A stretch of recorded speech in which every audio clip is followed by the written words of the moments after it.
Electrical and electronics measurements 1 ক্লাসে তোমাদের সকলকে স্বাগত জানাচ্ছি। আজকে আমরা পঞ্চম অধ্যায় নিয়ে আলোচনা করব। আচ্ছা, তাহলে তোমরা সবাই জয়েন হও। আমি একটু দেখি যে আমার লাইভে কথাগুলো সব ক্লিয়ার শোনা যাচ্ছে কিনা এবং পাশাপাশি বোর্ড ক্লিয়ার দেখতে পাচ্ছ কিনা। ওভারঅল যদি সব কিছু ক্লিয়ার থাকে তবেই আমরা ক্লাস স্টার্ট করব। আচ্ছা,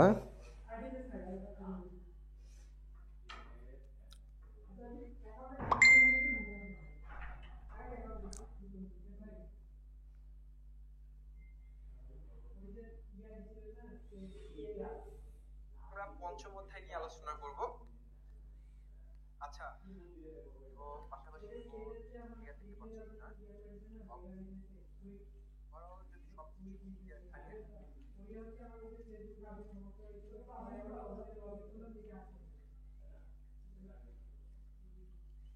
আচ্ছা, তোমাদের গ্রুপে লিংক শেয়ার করা হয়ে গেল।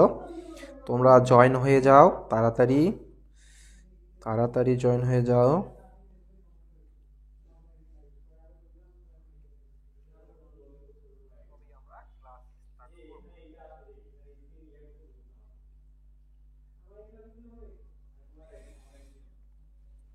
আচ্ছা, তো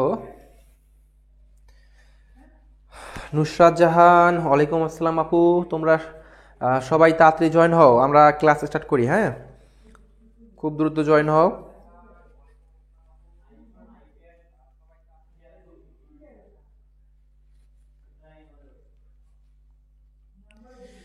তানভীর, ওয়ালাইকুম আসসালাম। ওকে, আশা করছি সব কিছু ঠিকঠাক দেখতে পাচ্ছ। জাস্ট একটু কনফার্ম করে দিবা আমাকে, কমেন্ট করে জাস্ট একটু কনফার্ম করে দিবা। আজকের লাইভে একটু চমক আছে। হ্যাঁ, তোমরা সবাই আমার সাথে থাকবা, লাইভে শেষ পর্যন্ত থাকবা। আশা করছি তোমাদের জন্য একটা চমক থাকবে। চমকটা আগেই বলে দিই, শেষ পর্যন্ত না থাকলে কিন্তু তোমরা পাবা না। ওকে, সজীব, ওয়ালাইকুম আসসালাম। আচ্ছা, ঠিক এই মুহূর্তে তোমরা কি কি দেখতে পাচ্ছ আমাকে? নুসরাত জাহান, তানভীর, সজীব, তারপর সত্যজিৎ দাস। ওকে, আচ্ছা ঠিক আছে। তারপর বাকিরা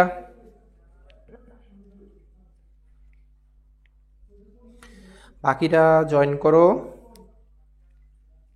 আবারও বলছি, আজকে লাইভে একটু চমক থাকবে। তোমরা আমার সাথে শেষ পর্যন্ত থাকতে হবে, তোমাদের আমার সাথে শেষ পর্যন্ত থাকতে হবে। আচ্ছা, আমি শুরুতেই জানাই দিই যে তোমরা যদি শেষ পর্যন্ত আমার সাথে লাইভে থাকো, আমি শেষে গিয়ে ট্রাই করব প্রতিটা ক্লাসেই শেষে গিয়ে তোমাদের সাথে এমন কিছু ট্রিকি ম্যাথ যেটা তোমাদের এই যে সিলেবাস অন্তর্ভুক্ত না, অর্থাৎ তোমরা এখন পঞ্চম সেমিস্টারের যে সিলেবাস, সেই সিলেবাসের অন্তর্ভুক্ত না, এর বাইরে। অর্থাৎ আমি কথা বলছি সেই ডুয়েট এডমিশন অথবা জব প্রিপারেশন। তো এই ডুয়েট এডমিশন এবং জব প্রিপারেশনের জন্যই আমি প্রত্যেকটা ক্লাস শেষ করে, যদি আমার কাছে সময় থাকে, আমি ট্রাই করব তোমাদেরকে এমন কিছু ট্রিকি ছোট্ট ছোট্ট ম্যাথ দেওয়ার, অর্থাৎ যেগুলো তোমরা বেসিক ইলেকট্রিসিটিতেই শিখে আসছো, বাট সেখানে তোমরা খুব ইজিভাবে শিখছো। আর আমি তোমাকে দিব যে, ধরো যে নেস্কোতে আসা একটা ম্যাথ দিব, যে সাব অ্যাসিস্ট্যান্ট ইঞ্জিনিয়ার পরীক্ষায় নেস্কোতে একটা ম্যাথ আসছিল, এই ম্যাথটা সলভ করো। অথবা ডুয়েটে 2019 সালে একটা ম্যাথ আসছিল, এটা সলভ করো। ঠিক আছে, তো এরকম ছোট্ট ছোট্ট ম্যাথে তোমাদের দিব।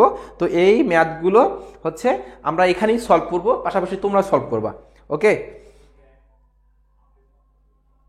আচ্ছা। রাফি, ওয়ালাইকুম আসসালাম ভাইয়া। ওকে, সজীব ভাইয়া মেসেঞ্জার গ্রুপে জানাই দেন, তাহলে বাকিরা আসতে পারে। ওকে, তাহাসিন জুনায়েদ, ওয়ালাইকুম আসসালাম।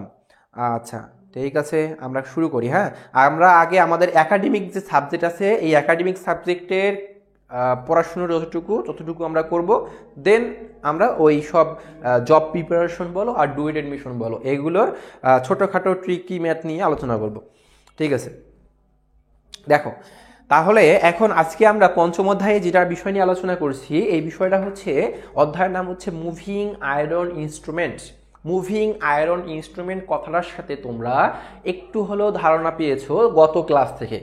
কারণ মুভিং আয়রন ইনস্ট্রুমেন্ট, মুভিং কথার অর্থ হচ্ছে যে এটা কি করবে, এটা অবশ্যই মুভ করবে, মানে নড়াচড়া করবে। আর আয়রন কথার অর্থ হচ্ছে লোহা, লোহার দণ্ডকে বোঝাচ্ছে আয়রন একটা বিষয়। আচ্ছা, তাহলে মুভিং আয়রন মানে লোহার দণ্ড, আর ইনস্ট্রুমেন্ট বলতে বোঝাচ্ছে কি যন্ত্রপাতি বা যন্ত্র। তাহলে আমার পুরো কথার অর্থ কি দাঁড়াচ্ছে, মুভিং আয়রন ইনস্ট্রুমেন্ট মানে হচ্ছে নড়াচড়া করে, নড়াচড়া করে বা মুভ করে এমন কি এমন লোহার দণ্ডের যন্ত্র, এমন লোহার দণ্ডের একটা যন্ত্র নিয়ে আমাদের এই অধ্যায়ে আলোচনা করব। সাধারণত মুভিং আয়রন ইনস্ট্রুমেন্ট দেখা যায় যে এখানে আমরা দু প্রকার হিসেবে ব্যবহার করি, যেমন হচ্ছে একটা রিপালশন টাইপ আর একটা হচ্ছে অ্যাট্রাকশন টাইপ। কি বললাম, মুভিং আয়রন ইনস্ট্রুমেন্ট দু ধরনের বা দু প্রকার, একটা হচ্ছে রিপালশন টাইপ আর একটা হচ্ছে অ্যাট্রাকশন টাইপ। রিপালশন টাইপের কথার অর্থ হচ্ছে যে এটা বিকর্ষণধর্মী। রিপালশন কথার অর্থ হচ্ছে বিকর্ষণধর্মী, আর অ্যাট্রাকশন কথার অর্থ হচ্ছে আকর্ষণধর্মী, তাই না? তো এইগুলোর অর্থ জানতে হবে, মিনিং জানতে হবে। তাহলে আমরা মুভিং আয়রন ইনস্ট্রুমেন্টকে দুই ভাগে ভাগ করতে পারি, একটা হচ্ছে রিপালশন টাইপ আর একটা হচ্ছে অ্যাট্রাকশন টাইপ। আচ্ছা, তো আমরা মূলত এই রিপালশন টাইপ এবং অ্যাট্রাকশন টাইপ সম্পর্কে দুইটারই বিস্তারিত আলোচনা করব। টোটালি তোমাদের এই পঞ্চম অধ্যায় থেকে আমি তিনটা রচনামূলক করাবো। কয়টা? তিনটা। এবং যে তিনটা রচনামূলক কোশ্চেন খুবই ইম্পর্টেন্ট আমাদের সেমিস্টার ফাইনালের জন্য। কিসের জন্য? সেমিস্টার ফাইনালের জন্য। সো কোনোভাবেই এখানে তোমাদের কি করা যাবে না, খামখেয়ালি করা যাবে না, ঠিক আছে? এটাকে অবহেলার চোখে দেখা যাবে না। আচ্ছা, তো তারপর নুসরাত জাহান বলছো, ভাইয়া আমি তো এই সাবজেক্টের বাকি ক্লাসগুলো করি নাই, ওগুলো না করলেই কি বোঝা যাবে? অবশ্যই এই অধ্যায়ে বোঝা যাবে, কোনো সমস্যা নেই, বোঝা যাবে। আচ্ছা, এই মেজারমেন্ট সাবজেক্টটা মূলত মেজারিং ইনস্ট্রুমেন্ট নিয়েই তোমার সম্পূর্ণ বইয়ে ধারণা থাকবে। প্রত্যেকটা অধ্যায়ে মেজারিং ইনস্ট্রুমেন্ট মানে পরিমাপক যন্ত্র সম্পর্কে ধারণা, ঠিক আছে? প্রত্যেকটা অধ্যায়ে তোমরা পরিমাপক যন্ত্র আসলে কিভাবে গঠন করা হয়েছে, কিভাবে এটা কাজ করবে, এগুলো নিয়েই জাস্ট এখানকার আলোচনা, এর বাইরে কিচ্ছু নাই, ঠিক আছে? আচ্ছা দেখো, তো আমি যেটা বললাম যে মুভিং আয়রন ইনস্ট্রুমেন্ট দু ধরনের, একটা হচ্ছে রিপালশন টাইপ আর একটা হচ্ছে অ্যাট্রাকশন টাইপ। তো দেখো, এই যে আমাদের ভোল্ট মিটার বা অ্যামিটার বলো, ভোল্ট মিটার অ্যামিটার দু ধরনের হয়ে থাকে মুভিং আয়রন ইনস্ট্রুমেন্টের মধ্যে।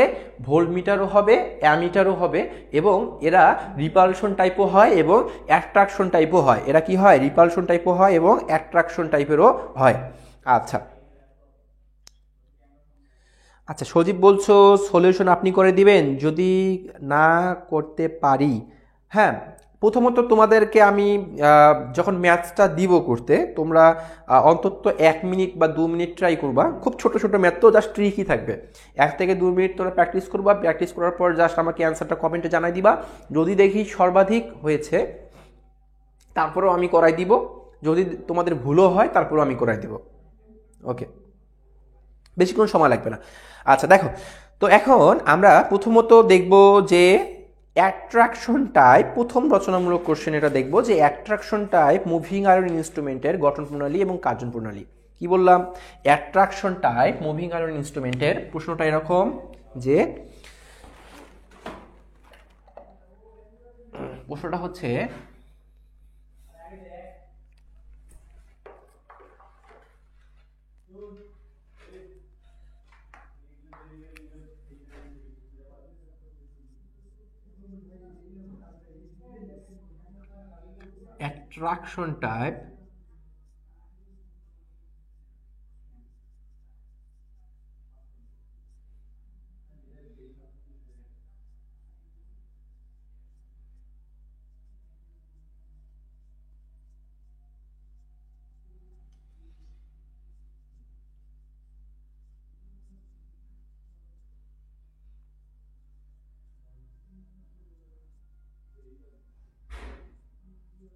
অ্যাট্রাকশন টাইপ মুভিং আয়রন ইনস্ট্রুমেন্টের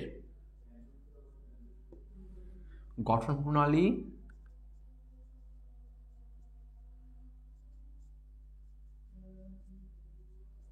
এবং কার্যপ্রণালী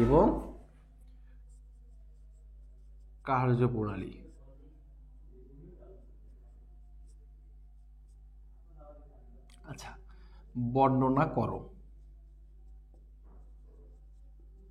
অ্যাট্রাকশন টাইপ মুভিং আয়রন ইনস্ট্রুমেন্টের গঠন প্রণালী এবং কার্যপ্রণালী বর্ণনা করো।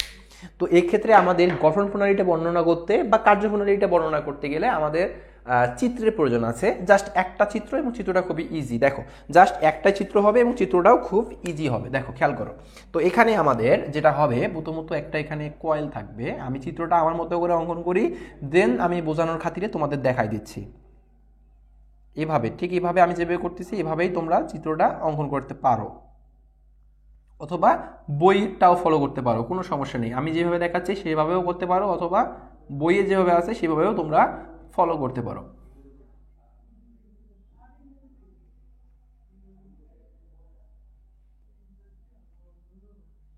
আচ্ছা, তো এখানে বিষয়টা এরকমভাবে দেওয়া থাকবে। আমরা এখানে এভাবে বিন্দু বিন্দু দিয়ে রাখতে পারি। এটা, এই জিনিসটা কি আমি বলবো, এই জিনিসটা আমার কি আমি বলবো, একটু অপেক্ষা করো। আসলে আমাদের যদি স্মার্ট বোর্ড হইতো তাহলে কিন্তু আমাকে এগুলো অঙ্কন করা লাগতো না। জাস্ট আমি কি করতাম, আমি হচ্ছে তোমাদের এগুলো স্লাইড তৈরি করে রাখতাম ডিজিটাল স্মার্ট বোর্ডে, দেন একের পর এক আমি স্লাইড দেখে দেখে তোমাদের জাস্ট বুঝাই দিতাম। তো এই ক্ষেত্রে আমাকে নিজে নিজেই অঙ্কন করতে হচ্ছে। একদিক দিয়ে সুবিধাও হলো তোমাদের কিভাবে কিভাবে করতে হবে, দেখতে পাচ্ছ।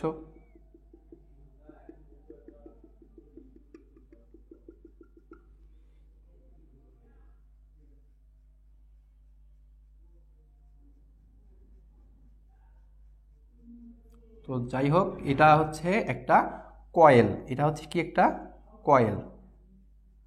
কয়েলটা কি কয়েল জানো? কয়েলটা কি? এটা আমি যে কয়েলটা অঙ্কন করলাম সেটা কি কয়েল জানো? এটা হচ্ছে একটা ইলেকট্রোম্যাগনেটিক কয়েল। এখন আমি যেটা অঙ্কন করলাম এটা হচ্ছে কি, এটা হচ্ছে ইলেকট্রোম্যাগনেটিক কয়েল। কি কয়েল? Electromagnetic coil. আচ্ছা, তো এটা হচ্ছে একটা মুভিং আয়রন ইনস্ট্রুমেন্টের ইলেকট্রোম্যাগনেটিক কয়েল। তো এই কয়েলের মধ্যে এখানে একটা আমাদের চাকতি থাকবে। কি থাকবে? চাকতি থাকবে, ডিম্বাকৃতির চাকতি থাকবে। কি থাকবে? ডিম্বাকৃতির চাকতি থাকবে। তো এই চাকতির মধ্যে আবার যে জিনিসটা থাকবে সেটা হচ্ছে আমাদের একটা স্পিন্ডল লাগানো থাকবে। এই চাকতির মাঝখানে একটা কি থাকবে? একটা স্পিন্ডল লাগানো থাকবে। এবং সেই স্পিন্ডলের বাইরের দিক থেকে বা স্পিন্ডলটাকে ঘিরে একটা এখানে কি থাকবে জানো? স্পিন্ডলটাকে ঘিরে এখানে একটা কি থাকবে দেখো তো? স্প্রিং থাকবে। এটা হচ্ছে স্প্রিং। আর বাইরে যেটা দেখতে পাচ্ছ এই জিনিসটা, এইটা হচ্ছে আমার চাকতি বা ডিস্ক। চাকতি বা কি বলতে পারি? ডিস্ক বলতে পারি। তাহলে এইটা হচ্ছে ডিস্ক, এবং এই ডিস্কটা হচ্ছে অ্যালুমিনিয়ামের তৈরি, নরম পাতলা অ্যালুমিনিয়ামের তৈরি একটা ডিস্ক। নরম পাতলা অ্যালুমিনিয়ামের তৈরি একটা কি ডিস্ক। আর ভেতরে যেটা দেখতে পাচ্ছ, ভেতরেরটা হচ্ছে আমার কি স্প্রিং। আর মাঝখানে দেখো কি, মাঝখানে হচ্ছে স্পিন্ডল। আচ্ছা, তো এই স্পিন্ডলের মধ্যে আমার কি লাগানো থাকে? স্পিন্ডলের মধ্যেই তো আমাদের পয়েন্টার লাগানো থাকে, তাই না? তাহলে আমরা স্পিন্ডলের মধ্যে পয়েন্টার সংযুক্ত করব। তো এখানে আমরা একটা পয়েন্টার সংযুক্ত করব। আচ্ছা, দেখো, খেয়াল করো, এখানে আমরা একটা পয়েন্টার সংযুক্ত করব। এই যে পয়েন্টার সংযুক্ত করে ফেললাম। তো এই যে পয়েন্টার দিয়ে দিলাম, এবং এই পয়েন্টারটা কোথায় থাকবে? পয়েন্টারটা কি নির্দেশ করবে বলো তো? পয়েন্টারটা তো একটা পার্ট নির্দেশ করবে, তাই না? তো পয়েন্টার দিয়ে আমরা পার্ট দেখব। তো এই পার্ট হচ্ছে আমার একটা স্কেলের দ্বারা নির্দেশিত হবে। কি দ্বারা? স্কেল দ্বারা। এবং স্কেলটা কি হবে? দাগান্বিত স্কেল হতে হবে। কি নিত? দাগান্বিত স্কেলের মধ্যে আমরা পার্ট দেখব। তো এইটা হচ্ছে আমার দাগান্বিত স্কেল। তো এইটা আমরা দাগান্বিত স্কেল। এখানে স্কেলের মধ্যে কোনো মান লিখতে হবে না, 1 2 3 4 এগুলো লিখতে হবে না, ঠিক আছে? জাস্ট একটা দাগান্বিত স্কেল দেখাই দিবা। তো তারপর দেখো, তারপর হচ্ছে এই যে স্পিন্ডল, এবং এই স্পিন্ডলের সাথে আরও দুইটা বিষয় এখানে থাকবে। একটা হচ্ছে আমার ব্যালেন্স ওয়েট থাকবে। ওয়েটটা আমরা কেন দিচ্ছি? ব্যালেন্স ওয়েট তোমরা জানো, এর আগে দেখছিলা যে কন্ট্রোলিং একটা বিষয় আছে, কন্ট্রোলিং টর্ক বা কন্ট্রোলিং যে সিস্টেম, সেই কন্ট্রোলিং সিস্টেমের জন্য একটা স্প্রিং কন্ট্রোল ব্যবহার করা হয় এবং গ্র্যাভিটি কন্ট্রোল ব্যবহার করা হয়। তো এই গ্র্যাভিটি কন্ট্রোলটাই মূলত এখানে ব্যালেন্স ওয়েট হিসেবে ব্যবহৃত হচ্ছে এখানে। দেখো, তো আমরা এই বিষয়টা নিয়ে খুব বেশি এটা বিস্তারিত জানবো না, যে এখানে কেন আমাদের এখানে, জাস্ট এতটুকু মাথায় রাখবা যে এখানে একটা ব্যালেন্স ওয়েট ব্যবহৃত হয়। জাস্ট এতটুকু জানবা, এই যে ব্যালেন্স ওয়েটটা এতটুকু, এই যে ব্যালেন্স ওয়েট মানে কি? ওজন। জাস্ট একটু ওজন রাখা হয়, কেননা আমাদের এখানে গ্র্যাভিটি কন্ট্রোলের দরকার আছে। কিসের দরকার আছে? গ্র্যাভিটি কন্ট্রোলের দরকার আছে বা কন্ট্রোলিংয়ের দরকার আছে, কন্ট্রোলিং সিস্টেমের দরকার আছে এখানে। বিধায় আমরা এখানে কি দিব? আমরা এখানে কি দিব? আমরা এখানে হচ্ছে ব্যালেন্স ওয়েট দিব, ব্যালেন্স ওয়েট। তো এই দুইটা হচ্ছে ব্যালেন্স ওয়েট। আরেকটা বিষয় দেখো, ড্যাম্পিং এর প্রয়োজন আছে না? প্রত্যেকটা তো মুভিং আয়রন ইনস্ট্রুমেন্টের ড্যাম্পিং এর দরকার আছে। ড্যাম্পিং না হলে তো কাটাটা, পয়েন্টারের এই যে কাটা, এই কাটাটা বা হচ্ছে এই পয়েন্টারটা আমার খুব দ্রুত যে বিক্ষেপিত পার্ট, মানে যেখানে তোমার পার্ট দেখাবে চূড়ান্ত পার্ট, সেই চূড়ান্ত পার্টে এই যে পয়েন্টারটা খুব চূড়ান্ত পার্টে খুব কম সময়ের মধ্যে গিয়ে স্থির হবে না যদি সেখানে ড্যাম্পিং না থাকে, তাই না? তো ড্যাম্পিং এর দরকার আছে। তো ড্যাম্পিং করা হয় এখানে যেটা, সেটা হচ্ছে এয়ার ফ্রিকশন ড্যাম্পিং। কি ড্যাম্পিং? Air friction damping. তো এটাও স্পিন্ডলের সাথে সংযুক্ত থাকবে। কিসের সাথে? স্পিন্ডলের সাথে এই ড্যাম্পিংটাও সংযুক্ত থাকবে।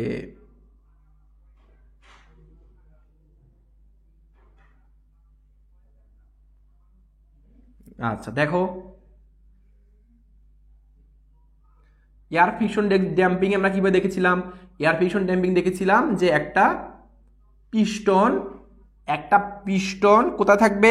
একটা বাতাসের সিলিন্ডারের ভেতরে ঢুকানো থাকবে। এইটা হচ্ছে সেই বাতাসের সিলিন্ডারের ভেতরে ঢুকানো পিস্টনটা। হ্যাঁ, এইটাই হচ্ছে সেই বাতাসের সিলিন্ডারের ভেতরে ঢুকানো একটা পিস্টন।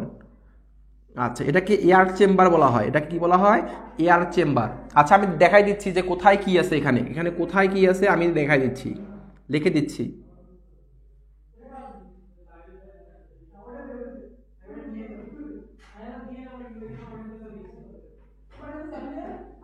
আচ্ছা, খেয়াল করো তো এইখানে এইখানে হচ্ছে এইটা, এই জিনিসটা, এটা কি বলেছিলাম? একটা সলিনয়েড বা ইলেকট্রোম্যাগনেটিক কয়েল। এটা হচ্ছে কি? একটা সলিনয়েড বা ইলেকট্রোম্যাগনেটিক কয়েল। এই এতটুকু অংশ, এটা হচ্ছে একটা ইলেকট্রোম্যাগনেটিক কয়েল বা সলিনয়েড। এটাকে আমি লিখে দিচ্ছি যে ইলেকট্রোম্যাগনেটিক সলিনয়েড বা ইলেকট্রোম্যাগনেটিক কয়েল। ঠিক আছে? আচ্ছা দেখো, সলিনয়েড বা ইলেকট্রোম্যাগনেটিক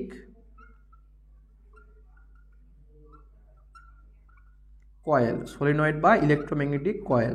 ওকে, আচ্ছা। তো এই সম্পূর্ণ জিনিসটা হচ্ছে একটা সলিনয়েড বা একটা ইলেকট্রোম্যাগনেটিক কয়েল। আচ্ছা, তারপর দেখো এই যে এই জিনিসটা, এই যে এতটুকু বাইরের যে আবরণটা দেখতে পাচ্ছ, এই বাইরের আবরণটা কি? ডিম্বাকৃতির। কি এটা ডিম্বাকৃতির অ্যালুমিনিয়ামের তৈরি পাতলা নরম একটা চাকতি বা ডিস্ক। এটাকে আমরা কি বলবো? চাকতি বা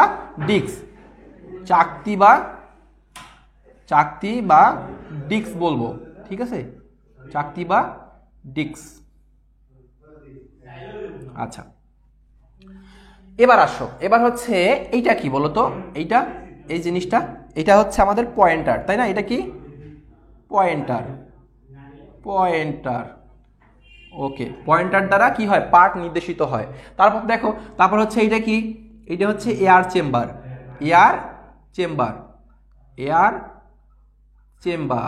ওকে, এয়ার চেম্বারের মধ্যে কি থাকে? বাতাস থাকে। আর এখানে কি হচ্ছে? এখানে হচ্ছে আমরা একটা দণ্ড, কিসের দণ্ড? এটা একটা পিস্টনের দণ্ড। এটাকে পিস্টন বলবো আমরা, পিস্টন। এটা হচ্ছে পিস্টন। হ্যাঁ, পিস্টন। ওকে, তাহলে একটা পিস্টনের দণ্ড বা একটা পিস্টন দিয়ে আমরা এয়ার চেম্বারের ভেতরে বাতাসের মধ্যে ঢুকাই দিছি। কেন ঢুকাই দিছি? কারণ হচ্ছে আমাদের ড্যাম্পিং করার জন্য, এয়ার ফ্রিকশন ড্যাম্পিং করার জন্য একটা পিস্টনকে কার সাথে সংযুক্ত করেছি? এখানে আমাদের যে স্পিন্ডল আছে, সেই স্পিন্ডলের সাথে সংযুক্ত করে সেই পিস্টনটাকে আমরা এয়ার চেম্বারের ভেতরে অবস্থান করাইছি। এতটুকুই। হ্যাঁ, আচ্ছা, তারপরে এটা কি? এটা হচ্ছে ব্যালেন্স ওয়েট। এই দুইটা কি? এই দুইটা হচ্ছে ব্যালেন্স ওয়েট।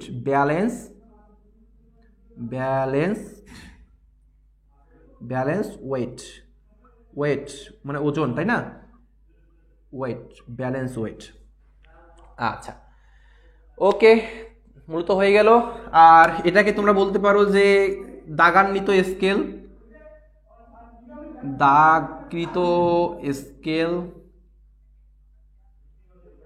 ওকে, সবগুলো দিয়ে দিলাম। আচ্ছা, এই যে মাঝখানে দেখতে পাচ্ছ, এই যে ঘুরতেছে, এগুলো কি? এগুলো হচ্ছে স্প্রিং, তাই না? এগুলো কি? স্প্রিং। তাহলে আমি এই দিকে দিচ্ছি, দেখো এটা হচ্ছে কি স্প্রিং, স্প্রিং। ওকে, আচ্ছা মাঝখানের এই অংশটা কি, এইটা হচ্ছে আমাদের স্পিন্ডল, এটা কি স্পিন্ডল। ওকে ফাইন। আচ্ছা আমরা সবগুলোর কি দিয়ে দিলাম, সবগুলোর নামগুলো আমরা এখানে দিয়ে দিলাম। আচ্ছা তো দেখো এখন কথা হচ্ছে আমরা গঠন প্রণালী লিখবো। আমার মনে হয় না যে এই চিত্র দেখে দেখে কারো গঠন প্রণালী লিখতে কোনো প্রকার অসুবিধা থাকবে, কারণ চিত্রে যা আছে তাই লিখবা, তাই গঠন প্রণালী। আমি একটু বলে দিচ্ছি, দেখো গঠন প্রণালীটা আমরা কিভাবে লিখতে পারি।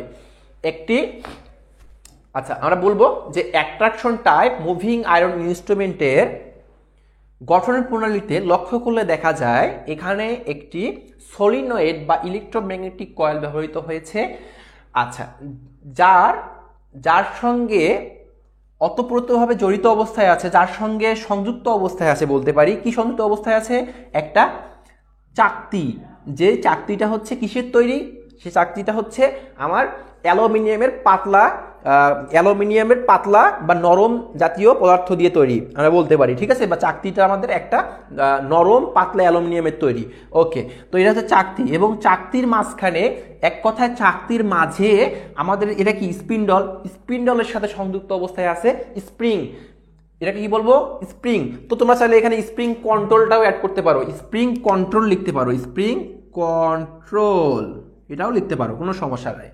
আচ্ছা, এবং সেই স্পিন্ডলের সাথে আমরা কি পাচ্ছি, একটা পয়েন্টার দেখতে পাচ্ছি, এবং সেই পয়েন্টার দ্বারা কি হয়, দাগান্বিত স্কেলের মধ্যে বিভিন্ন রকমের পার্ট নির্দেশ করে। এবং এখানে গ্রাভিটি কন্ট্রোলের জন্য ব্যালেন্স ওয়েট সংযুক্ত করা হয়েছে,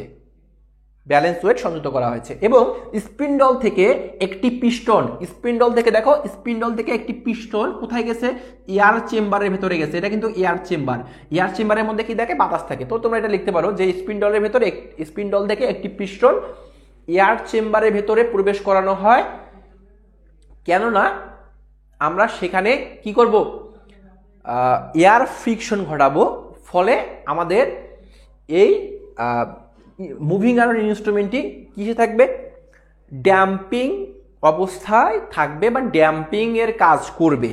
জাস্ট এতটুকু আমাদের থাকবে কি, গঠন প্রণালী। তোমরা একটু আমাকে কমেন্ট করে জানাও যে গঠন প্রণালীতে তোমাদের কারো কোনো সমস্যা আছে কিনা, জাস্ট এতটুকু বলো।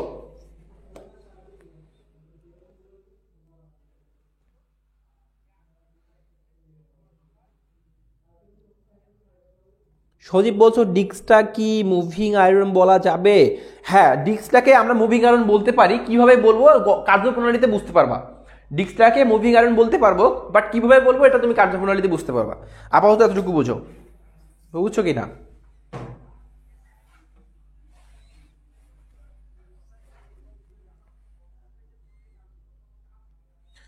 নুসরাত জান বলছো জি না। আচ্ছা আরবার বলতেছি, দেখো আমরা মূলত এখানে একটা, ধরো সাপোজ আমি উদাহরণ দেই, একটা ধরো ভোল্টমিটার বা একটা অ্যামিটার, অথবা একটা ভোল্টমিটারকে আমরা যদি খুলে ফেলি, ভোল্টমিটার অ্যামিটার নিশ্চয়ই দেখছো তোমরা, হ্যাঁ। তো সেইটা যদি আমরা খুলে ফেলি তাহলে আমরা সেখানে কি পাবো, একটা পয়েন্টার পাবো, যেটা দ্বারা পার্ট নির্দেশ করা হয়। পয়েন্টারটা উপরে থাকে স্কেল, দাগান্বিত স্কেল থাকে, যেখানে বিভিন্ন মান লেখা থাকে, 5 এম্পিয়ার, 6 এম্পিয়ার, 2 এম্পিয়ার, এরকম কিছু।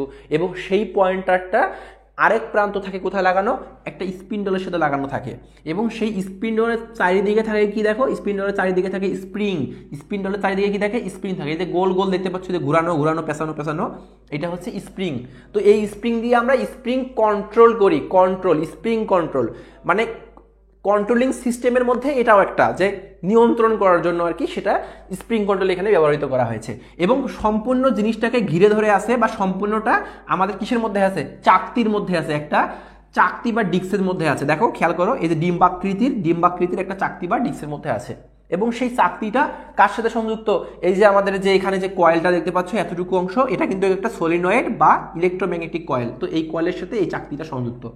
এবং দেখো এই স্পিন্ডলের সাথে আরো দুইটা ঘটনা ঘটছে। একটা হচ্ছে এখানে একটা এবং এখানে একটা, দুইটা ব্যালেন্স ওয়েট মানে ওজন সংযুক্ত করে দেওয়া হয়েছে, কিসের জন্য, কারণ এখানে হচ্ছে আমরা ব্যালেন্স ওয়েট দ্বারা গ্র্যাভিটি কন্ট্রোল করব সেজন্য। ওকে, আচ্ছা তারপর স্পিন্ডল থেকে আরেকটা প্রান্ত বা স্পিন্ডলের সাথে সংযুক্ত করে দেওয়া হয়েছে কি, একটা পিস্টন, পিস্টনটা হচ্ছে আমার এই যে এইটা, এই ভেতরে যে কালো করে দেওয়া এটা হচ্ছে পিস্টন, এবং তার পিস্টনটা কোথায় আছে, একটা এয়ার চেম্বারের ভেতরে অবস্থান করছে। কেন অবস্থান করাচ্ছি, কারণ আমরা এখানে কি ঘটাবো, এয়ার ফ্রিকশন ড্যাম্পিং ঘটাবো। ওকে, আচ্ছা চলো তাহলে এবার আমরা এখানকার কার্যপ্রণালী দেখে নিই। হ্যাঁ, আচ্ছা এই ছিল গঠন প্রণালী, এবং কার্যপ্রণালীটা খুবই সহজ, খুবই ইজি। দেখো, যখন বলবা যে যখন মুভিং আয়রন ইনস্ট্রুমেন্ট, তার আগে বলবা যে যখন অ্যাট্রাকশনটায় মুভিং আয়রন ইনস্ট্রুমেন্টের মধ্যে বৈদ্যুতিক সংযোগ দেওয়া হয় বা সাপ্লাই দেওয়া হয়, ঠিক আছে, তখন কি হয়, তখন হচ্ছে এই যে সলিনয়েড বা ইলেকট্রোম্যাগনেটিক কয়েলের মধ্য দিয়ে কি প্রবাহিত হয়, কারেন্ট প্রবাহিত হয়। সলিনয়েড বা ইলেকট্রোম্যাগনেটিক কয়েলের মধ্য দিয়ে কি প্রবাহিত হবে, কারেন্ট প্রবাহিত হবে। এবং সেই কারেন্ট আমাদের কি করবে, দেখো সেই কারেন্ট আমাদের প্রবাহিত হওয়ার ফলে এই ইলেকট্রোম্যাগনেটিক যে কয়েলটা আছে, ম্যাগনেটিক কয়েল বলতে কি বোঝাচ্ছি, সেখানে চৌম্বক ক্ষেত্রের সৃষ্টি হবে, রাইট, সেখানে চৌম্বক ক্ষেত্রের সৃষ্টি হবে, যেহেতু ম্যাগনেটিক কয়েল, তো ম্যাগনেটিক কয়েল হওয়ার কারণে এখানে চৌম্বক ক্ষেত্রের সৃষ্টি হবে। এবং সেই চৌম্বক ক্ষেত্র কি হবে, দেখো সেই চৌম্বক ক্ষেত্র যত বেশি হবে, এক কথায় এখানে যত পরিমাণ কারেন্ট প্রবাহিত হবে এই কয়েলের মধ্য দিয়ে, ঠিক তত পরিমাণে সেখানে চৌম্বক ক্ষেত্রের সৃষ্টি হবে, এবং সেই চৌম্বক ক্ষেত্রের সৃষ্টিটা হবে খুবই শক্তিশালী চৌম্বক ক্ষেত্রের সৃষ্টি। ঠিক যতটুকু তুমি কারেন্ট প্রবাহিত করবা, যত বেশি করবা তত বেশি শক্তিশালী এখানে একটা চৌম্বক ক্ষেত্রের সৃষ্টি হবে। এবং সেই চৌম্বক ক্ষেত্রটা আমাদের এই যে এখানে যে চাকতি দেখতে পাচ্ছ, এই চাকতিটাকে আকর্ষণ করবে, এই চাকতিটা কি করবে, আকর্ষণ করবে। যখন এখানকার যে চৌম্বক ক্ষেত্র আছে, এই চৌম্বক ক্ষেত্রটা এই চাকতিটাকে কি করবে, আকর্ষণ করবে, তখন এই চাকতিটা কি করবে জানো, মুভ করবে, এই চাকতিটা কি করবে, মুভ করবে, নড়াচড়া করবে। এবং এই চাকতিটা মুভ করার ফলে আমার দেখো স্পিন্ডলের সাথে সংযুক্ত আছে কি, পয়েন্টার, তখন এই পয়েন্টার দ্বারা আমরা কি পাবো, যদি স্পিন্ডল মুভ করে, এক কথা চাকতিটা যদি মুভ করে মানে নড়াচড়া করে, তাহলে স্পিন্ডলও নড়াচড়া করবে। আর স্পিন্ডল নড়াচড়া করলে এখানে আমাদের পয়েন্টার দ্বারা আমরা কি পাবো, দাগান্বিত স্কেলের মধ্যে পাঠ দেখতে পাবো। এইটাই হচ্ছে মেইন কনসেপ্ট। বুঝছো, বুঝছো,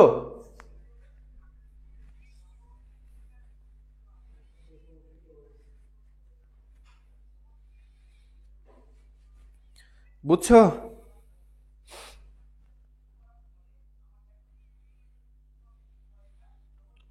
তাহলে আমাদের মেইন যে কাজটা করতেছে, আমরা যখন এই attraction type moving iron instrument দিয়ে যদি কখনো কি করি, যদি এটা ভোল্ট মিটারের হয় তাহলে আমাদের ভোল্টেজ পরিমাপ করতে হবে, যদি এটা অ্যামিটারের হয় তাহলে কারেন্ট পরিমাপ করতে হবে। তাহলে কোন কারেন্ট, আচ্ছা তোমরাই বলো তো, যদি কোথাও আমরা অ্যামিটার দিয়ে কারেন্ট পরিমাপ করতে চাই তাহলে অবশ্যই লোড সংযুক্ত হতে হবে। লোড না সংযুক্ত থাকলে কখনোই আমরা অ্যামিটারে কারেন্ট দেখতে পাবো না। লোড অবশ্যই সংযুক্ত করতে হবে। লোড মানে এক কথায় লোডিং কারেন্ট যেটা প্রবাহিত হবে সেই কারেন্টটা, মানে লোড সংযুক্ত না থাকলে তোমরা দেখবা, লোড যদি সংযুক্ত না থাকে তাহলে আমরা কিন্তু কারেন্টের মানটা দেখতে পাবো না। ওকে, তাহলে যদি এটা অ্যামিটারের হয় তাহলে আমাদের এখানে লোড সংযুক্ত থাকতে হবে, আর যদি সেটা ভোল্টমিটার হয় তাহলে লোড লাগবে না, যেটা ভোল্টেজ আসতেছে সেই অনুপাতে এটা আমাদের পয়েন্টার দ্বারা মান নির্দেশ করবে আর কি।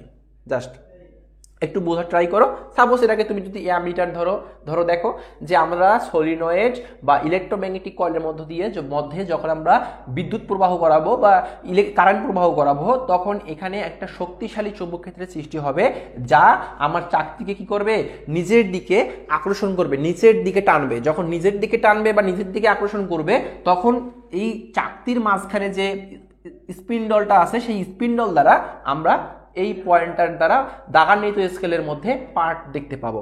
এইটাই হচ্ছে মেইন কনসেপ্ট। ওকে, আশা করছি তোমরা বুঝতে পারছো। ওকে ফাইন, ঠিক আছে।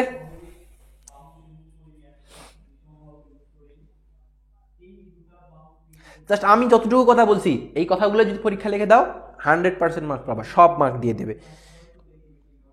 জাস্ট তোমাদের সুন্দর করে বুঝাই লিখতে হবে,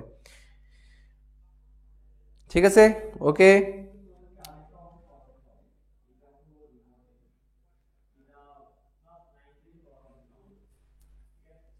আচ্ছা ঠিক আছে, এবার আমরা মিশাই দিই। হ্যাঁ, এই ছিল আমাদের প্রথম রচনামূলক কোশ্চেন, যেটা হচ্ছে অ্যাট্রাকশন টাইপ মুভিং আয়রন ইনস্ট্রুমেন্টের গঠন প্রণালী এবং কার্যপ্রণালী বর্ণনা।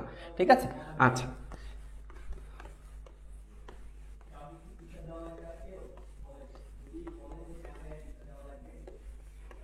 মার্কারের কালি তো উঠতেই চায় না।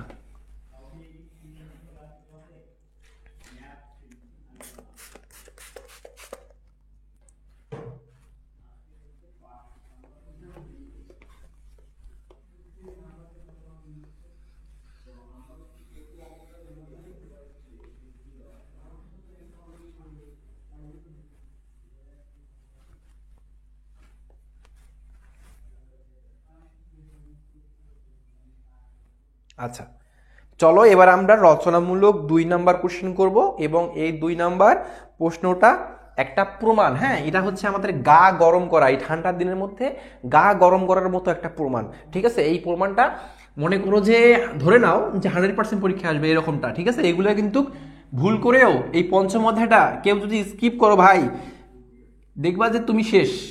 কারণ এমনও সময় আসতে পারে যে পঞ্চম অধ্যায় থেকেই 2টা রচনামূলক প্রশ্ন থাকতে পারে, এমনও হতে পারে। সো এটা কোনোভাবেই স্কিপ করা যাবে না। ঠিক আছে, খুব ভালোভাবে বুঝতে হবে।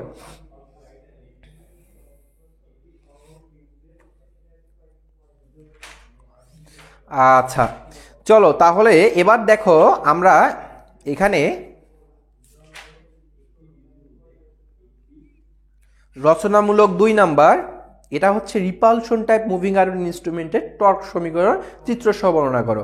আচ্ছা, এবং দেখাও যে থিটা সমানুপাতিক আই স্কোয়ার। আমি কোশ্চেনটা আগে লিখে ফেলি। দেখো প্রশ্ন,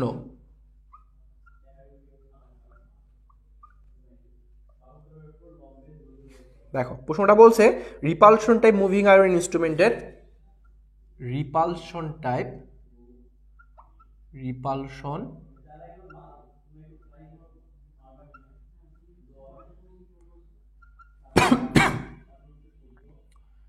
রিপালশন টাইপ মুভিং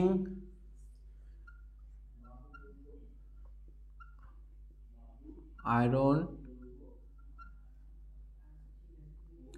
ইনস্ট্রুমেন্টের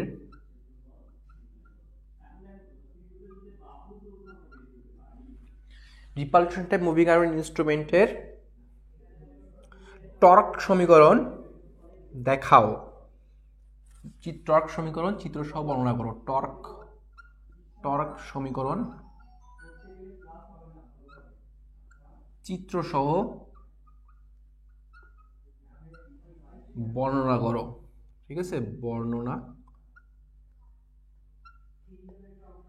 করো এবং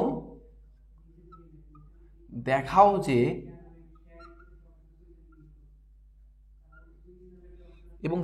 যে থিটা সমানুপাতিক আই স্কোয়ার। ওকে, আচ্ছা, আমি যে প্লে লিস্টে ভিডিওগুলো আপলোড করছি, তোমাদের কি লেখাগুলো দেখতে বা বুঝতে অসুবিধা হচ্ছে? আমার লেখা ভাই খুব একটা ভালো না, মানে যতটুকু চেষ্টা করি আর কি, যে একটু ফ্রেশ করে লেখার জন্য। হ্যাঁ, আমার কিন্তু বিশ্রী লেখা, বুঝছো, একটু ফ্রেশ করে লেখার জন্য ট্রাই করি, তোমরা একটু বুঝে নিবা। ঠিক আছে, আচ্ছা দেখো, রিপালশন টাইপ মুভিং আয়রন ইনস্ট্রুমেন্টের টর্ক সমীকরণ চিত্র সহ বর্ণনা করো এবং দেখাও যে থিটা সমানুপাতিক আই স্কোয়ার। ওকে, আচ্ছা, প্রথমত আমাদের এখানে বলছে যে একটা মুভিং আয়রন ইনস্ট্রুমেন্ট সেটা অবশ্যই রিপালশন টাইপ। আচ্ছা, রিপালশন কথার অর্থ কি? বিকর্ষণ ধর্মী না, বা বিকর্ষণ, এটা না? আচ্ছা, এখন সেই টাইপের বিকর্ষণধর্মী টাইপের মুভিং আয়রন ইনস্ট্রুমেন্টের টর্ক সমীকরণ দেখাতে বলছে। প্রথম বলছে টর্ক সমীকরণ চিত্রসহ দেখাইতে, তাই না? তারপর বলছে দেখাও যে থিটা সমানুপাতিক আই স্কোয়ার। এটা পরে আসতেছি, প্রথমে যেটা বলছে সেটা দেখো। প্রথমে বলছে টর্ক সমীকরণ দেখাতে বলছে, টর্ক সমীকরণ চিত্রসহ বর্ণনা করতে বলছে। আচ্ছা, তো আমি আগে একটু বেসিক ধারণা দেই তোমাদের, আসলে টর্ক সমীকরণটা কি। আসলে টর্ক, এখানে আসলে টর্ক বলতে কি বোঝাচ্ছে? টর্ক বলতে বোঝাচ্ছে যে আমরা কিন্তু সেই অ্যাপ্লাইড মেকানিক্সে পড়েছিলাম যে মোমেন্টের সূত্র, মোমেন্ট এর যে সূত্রটা বলেছিলাম, কি সূত্র পড়েছিলাম? মোমেন্টের সূত্র পড়েছিলাম যে সেখানে বল ইন্টু লম্ব দূরত্ব, moment equal to ball into লম্ব দূরত্ব, তাই না? আচ্ছা, তো এই যে বল ইন্টু লম্ব দূরত্ব, এটা ছিল মোমেন্টের সূত্র।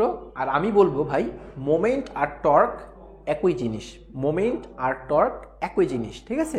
সো এখানে মাথায় রাখো যে এখানে আমাদের টর্ক সমীকরণ বের করতে হবে। তাহলে আমাদের প্রয়োজন হচ্ছে কি টর্কে যদি আমি টি ধরি আর এখানে যদি আমি ডি দেই। আচ্ছা, এখন প্রশ্ন হচ্ছে ভাইয়া ডি দিলেন কেন? ডি দ্বারা, ডি কথার অর্থ হচ্ছে ডিফ্লেক্টিং, ডি কথার অর্থ হচ্ছে ডিফ্লেক্টিং আর টিতে হচ্ছে টর্ক, টিতে কি বোঝাচ্ছে? টর্ক। আচ্ছা, এখন প্রশ্ন হচ্ছে ডিফ্লেক্টিং ভাইয়া কি?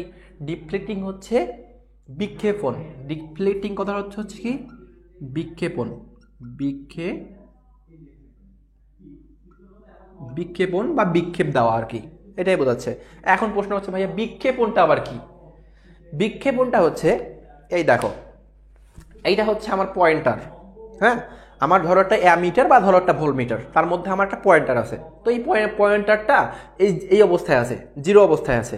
তো যখন আমরা এখানে সংযোগ করেছি, বৈদ্যুতিক সংযোগ দিয়েছি, তখন আমার পয়েন্টারটা এইরকম হচ্ছে হয়ে, মানে এক কথায় তোমার কি বিক্ষেপ দেখাচ্ছে, বিক্ষেপ দিচ্ছে, দেখো পাঠ দিচ্ছে, মানে নড়তেছে, মুভ করতেছে। দেখো এখান থেকে এখানে ছিল, এখানে চলে যাচ্ছে, এখানে ছিল আবার এখানে চলে যাচ্ছে। তো এইটাইকেই মূলত কি বোঝাচ্ছে এখানে? বিক্ষেপণ বা বিক্ষেপ, এই জিনিসটা। তো এটাকেই বিক্ষেপ বা বিক্ষেপণ বলে। তাহলে আমরা টিডি কথার অর্থ বুঝলাম কি? ডিফ্লেক্টিং টর্ক, মানে বিক্ষেপণ টর্ক। ওকে, এতটুকু। আচ্ছা, তো এটা সূত্র কি? টর্কের সূত্র কি বললাম? ওই যে মোমেন্টের সূত্র। সো আমরা এখানে লিখতে পারি এফ ইন্টু লম্ব দূরত্ব। ওকে, এখন প্রশ্ন হচ্ছে ভাইয়া এখানে এফ কোথায় পাবো, লম্ব দূরত্ব আবার কোথায় পাবো? আচ্ছা, এবার হবে মজার ব্যাপার। দেখো এফটা এখানে কি এফ জানো? এফটা হচ্ছে এখানে বিকর্ষণ বল। এফ তো একটা বল, তাই না? তো এটা কি বল? বিকর্ষণ বল। এটা কি হবে? বিকর্ষণ বল। আর এদিকে লম্ব দূরত্ব, এটা ঠিক থাকবে। এখন তারপরেও মাথার মধ্যে চিন্তা যে ভাইয়া এই বিকর্ষণ বল, লম্ব দূরত্ব, এগুলো আবার কোথায় পাবো? এগুলো আমরা পাবো, দেখো এগুলো আমরা পাবো, খেয়াল করো,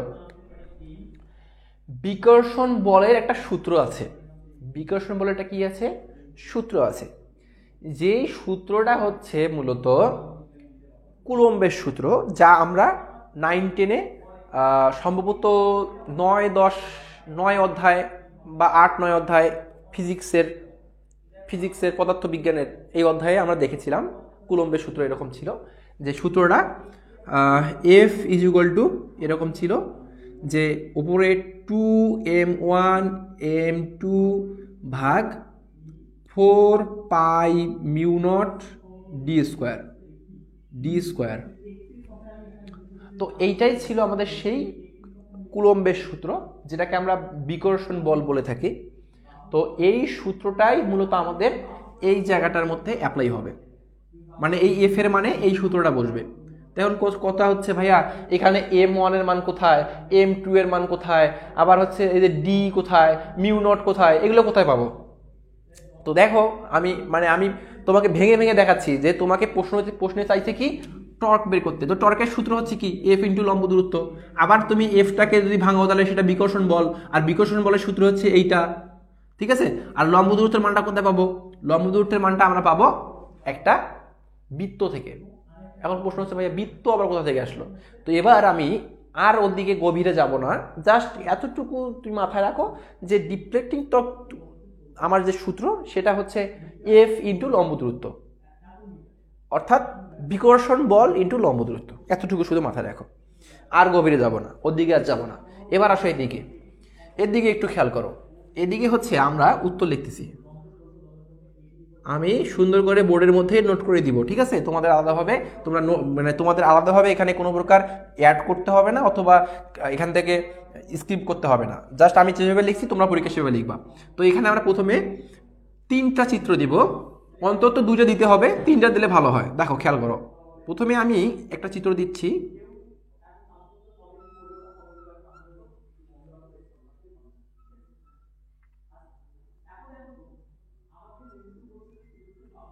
আচ্ছা, এই যে একটা আমি কি দিলাম এখানে, একটা সার্কেল দিলাম, তাই না? তো এই সার্কেলের মধ্যে আমার একটা স্পিন্ডল থাকবে এবং যে স্পিন্ডলের মধ্যে একটা আবার কি থাকবে, পয়েন্টার থাকবে। তোমরা জানো যে স্পিন্ডলের মধ্যে পয়েন্টার তো সংযুক্ত থাকে, তো এই স্পিন্ডলের মধ্যে ধরো যে পয়েন্টার সংযুক্ত অবস্থায় আছে। আচ্ছা, ভালো কথা। এখানে কি থাকবে, স্কেল থাকবে, দাগান্বিত স্কেল। দাগান্বিত স্কেল থাকলো। আচ্ছা, তারপর খেয়াল করো, তারপর হচ্ছে এখানে যেটা জিনিস থাকবে, একটা আয়রন থাকবে। কি থাকবে, একটা আয়রন থাকবে, এবং এখানেও একটা আয়রন থাকবে।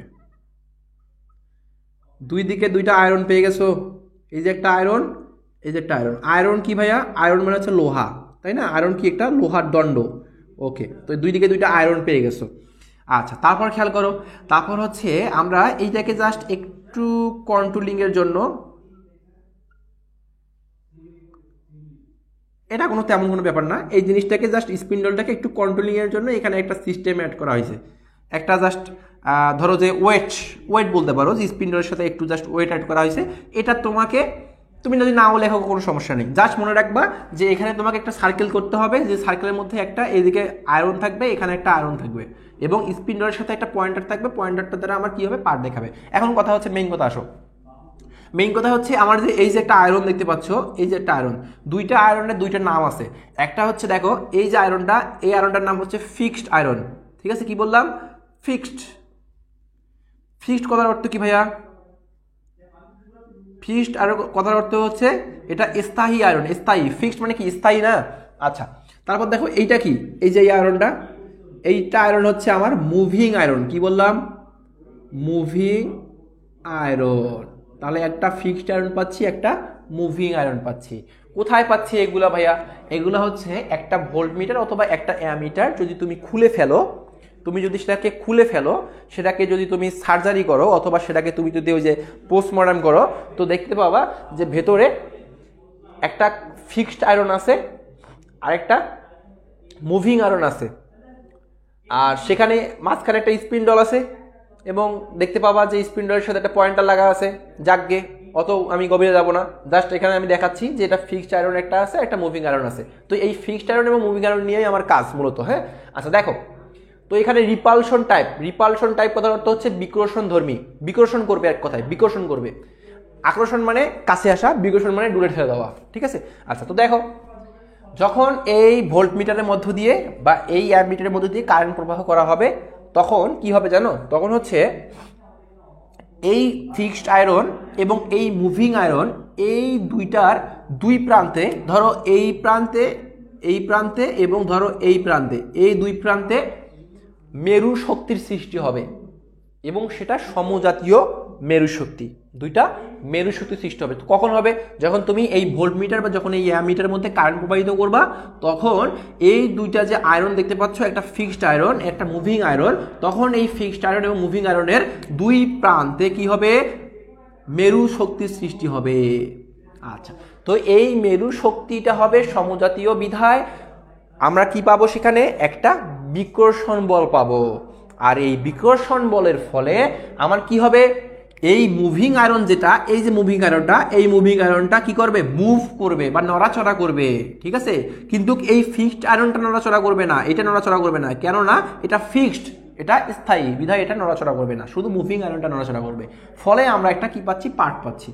ওকে, জাস্ট আমি এগুলো তোমাদের বোঝানোর জন্য বলছি, তোমরা কিভাবে লিখবা আমি সম্পূর্ণটা লিখে দেবো এখানে ডিটেলস, তোমাদের ওটা নিয়ে টেনশন করতে হবে না। তারপর খেয়াল করো, এই যে ফিক্সড আয়রন, এই যে মুভিং আয়রন, এই দুইটাকে আমি একটু বড় করে তোমাদের দেখাবো এই চিত্রের মাধ্যমে। এই চিত্রের মাধ্যমে আমি এই দুইটাকে একটু বড় করে দেখাবো।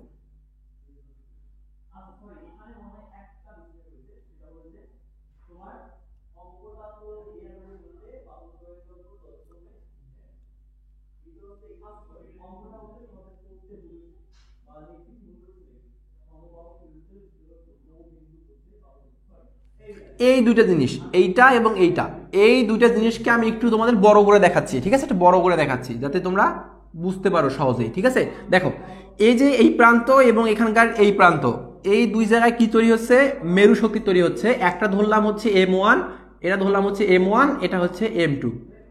ঠিক আছে, আচ্ছা এটাকে ধরলাম হচ্ছে A, এটাকে ধরলাম B। তাহলে এই যে A থেকে B এর দূরত্ব ধরলাম হচ্ছে D, কি ধরলাম, D। A থেকে B এর দূরত্ব ভাইয়া কি, D, তো আমরা এখানে D ধরলাম। ওকে, আচ্ছা তাহলে একটু মনে হয় তোমরা এই জায়গায় একটু বুঝতে পারতেছো যে M1 এবং M2টা কোথা থেকে আসছে, একটু একটু বোঝা যাচ্ছে তাই না? আচ্ছা, আরো ক্লিয়ার হবে। দেখো, এবার আমি তোমাদের আরেকটা চিত্রের সাহায্যে ব্যাখ্যা দিব, যে চিত্রটা একটু খেয়াল করো। দেখো ভালো করে লক্ষ্য করো। সাপোজ এইটা হচ্ছে আমার কি আয়রন জানো? এটা হচ্ছে আমার ফিক্সড আয়রন বা হচ্ছে স্থায়ী আয়রন। ফিক্সড, এটা ফিক্সড আয়রন। এবং এইটা হচ্ছে আমার ধরো মুভিং আয়রন, ঠিক আছে? এটা কি আয়রন? Moving iron. তো এখন কথা হচ্ছে এই ফিক্সড আয়রন এবং মুভিং আয়রন, খেয়াল করো। তো এটা হচ্ছে ফিক্সড আয়রন, ধরলাম হচ্ছে এটা ও, এটা ধরলাম এ, এটা বি। তো এই যে ফিক্সড আয়রন, খেয়াল করো, এই যে ফিক্সড আয়রন, এটা ফিক্সড, সরি এটা ফিক্সড, এটা কি মুভিং। তো এই যে ফিক্সড আয়রন এবং মুভিং আয়রন তারা স্থির অবস্থায় ঠিক এভাবে থাকে, তার স্থির অবস্থায় ঠিক এভাবে থাকে। এখন কথা হচ্ছে যে ভাইয়া, যখন মুভিং আয়রনটা মুভ করবে তখন কি হবে? যখন মুভিং আয়রনটা মুভ করবে তখন এই যে সে এই অবস্থা থেকে সরে গিয়ে এই অবস্থায় চলে যাবে, সাপোজ এই অবস্থায় চলে যাবে। দেখো ভালো করে খেয়াল করো, এ ফিক্সড মানে এ স্থির অবস্থায় ছিল এই জায়গায়, যখন আমরা বিদ্যুৎ প্রবাহ করলাম তখন সে চলে গেল এই জায়গায়, ঠিক আছে? বুঝতেছো? আচ্ছা, তখন আমরা এটাকে বি না লিখে এখানে লিখবো বি। তাহলে ও বি হচ্ছে আমার কি এখানে, ও বি হচ্ছে এখানে মুভিং আয়রন, আর ও এটা এখানে কি আছে? ফিক্সড আছে। এটা তো নড়াচড়া করেনি, এটা তো ঠিক আছে, এটা তো ঠিকই আছে তাই না? তো এখানে আমাদের নড়াচড়া করছে কে? নড়াচড়া করছে আমাদের মুভিং আয়রনটা। আর এখানে মাঝখানে আমরা সি ধরতে পারি।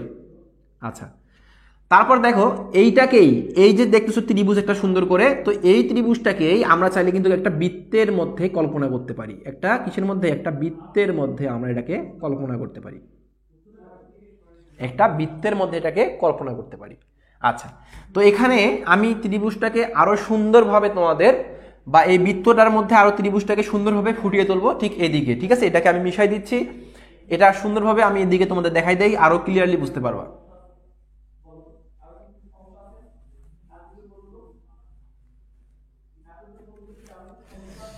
আচ্ছা, এটাও মিশাই দেই। দেখো,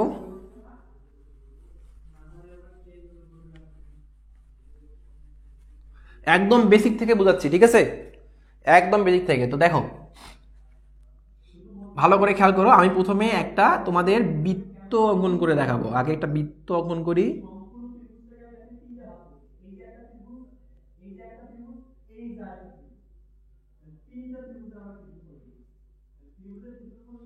আচ্ছা, তো এই বৃত্তের এই ঠিক এই কেন্দ্র বরাবর, বৃত্তের ঠিক কেন্দ্র বরাবর এদিকে একটা, এদিকে একটা, এদিকে একটা, ঠিক আছে?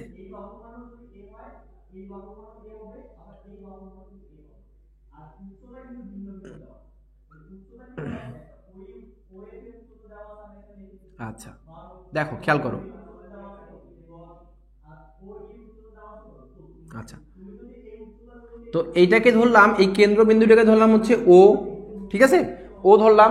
আচ্ছা, আর এইটা হচ্ছে আমার এই বাহুটা হচ্ছে ধরো এটা কি, এটা হচ্ছে ফিক্সড আয়রন তাই না? তো এটাকে ধরলাম হচ্ছে এ, ও এটা হচ্ছে ফিক্সড। আচ্ছা, তো প্রথম অবস্থা যখন স্থির ছিল, যখন আমার কোনো প্রকার কারেন্ট প্রবাহ করা হয়নি এই অ্যামিটার বা ভোল্টমিটারের মধ্যে, তখন আমার ফিক্সড আয়রনটা এই পজিশনে ছিল, সরি ফিক্সড আয়রন না, মুভিং আয়রনটা এই পজিশনে ছিল। আর যখন আমি কারেন্ট প্রবাহিত করলাম তখন মুভিং আয়রনটা সরে গিয়ে এই পর্যায়ে চলে গেল, এই পর্যায়ে চলে গেল। এতটুকু কি বুঝতে পারছো? এটাকে আমরা বলবো ও বি, আর মাঝখানেটাকে বলবো আমরা সি। এতটুকু বুঝছো কিনা আমাকে জাস্ট একটু কমেন্ট করে জানাবা, একটু বুঝছো কিনা।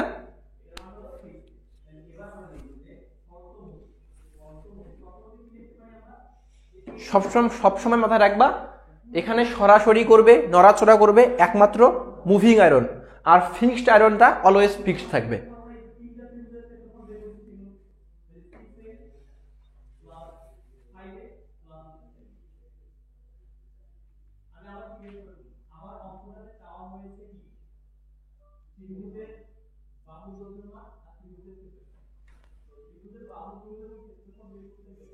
বলো বলো বলো।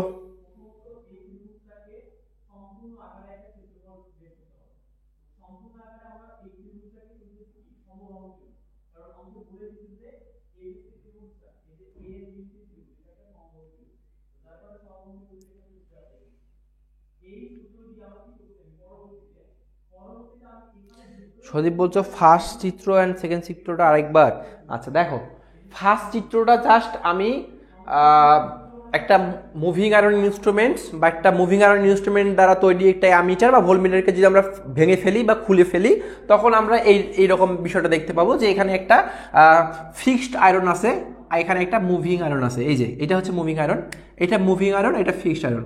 তো যখন আমরা এখানে বিদ্যুৎ সংযোগ দেই তখন হচ্ছে কি হয়, তখন হচ্ছে এই মুভিং আয়রনটা মুভ করে, মানে নড়াচড়া করে। কেমন নড়াচড়া করে?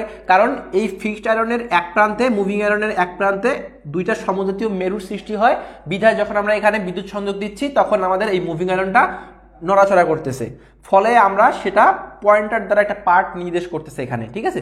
আচ্ছা এখন দেখো এখানকার যে ফিক্সড আয়রন মুভিং আয়রন এইটাই এখানে দেওয়া হয়েছে বড় করে। এটা হচ্ছে আমার M1টা, এটা হচ্ছে আমার যে ফিক্সড আয়রন, সেই ফিক্সড আয়রনের মেরু শক্তি M1। আবার M2টা হচ্ছে, দেখো M2টা হচ্ছে কার মেরু শক্তি? মুভিং আয়রনের মেরু শক্তি। এতটুকু জাস্ট দেখাই দিয়েছি। পরবর্তীতে কি করলাম, পরবর্তীতে আমি ত্রিভুজ আকারে দেখাই দিলাম যে এইটা হচ্ছে ধরো আমার ফিক্সড আয়রন, এটা হচ্ছে ফিক্সড আয়রন, আর এইটা হচ্ছে ধরো আমার মুভিং আয়রন। যখন বিদ্যুৎ সংযোগ আমরা দিচ্ছি না তখন আমরা শুধু এই ত্রিভুজটা পাবো, আর যখন বিদ্যুৎ সংযোগ দিলাম তখন আমাদের কি হচ্ছে, তখন আমাদের মুভিং আয়রনটা সরে যাচ্ছে, সরে গিয়ে এই দিকে একটা পার্ট নির্দেশ করলো। সাপোজ ধরে নিচ্ছি যে এইদিকে একটা পার্ট দেখাইলো, ঠিক আছে। আচ্ছা এবার আসো, এবার হচ্ছে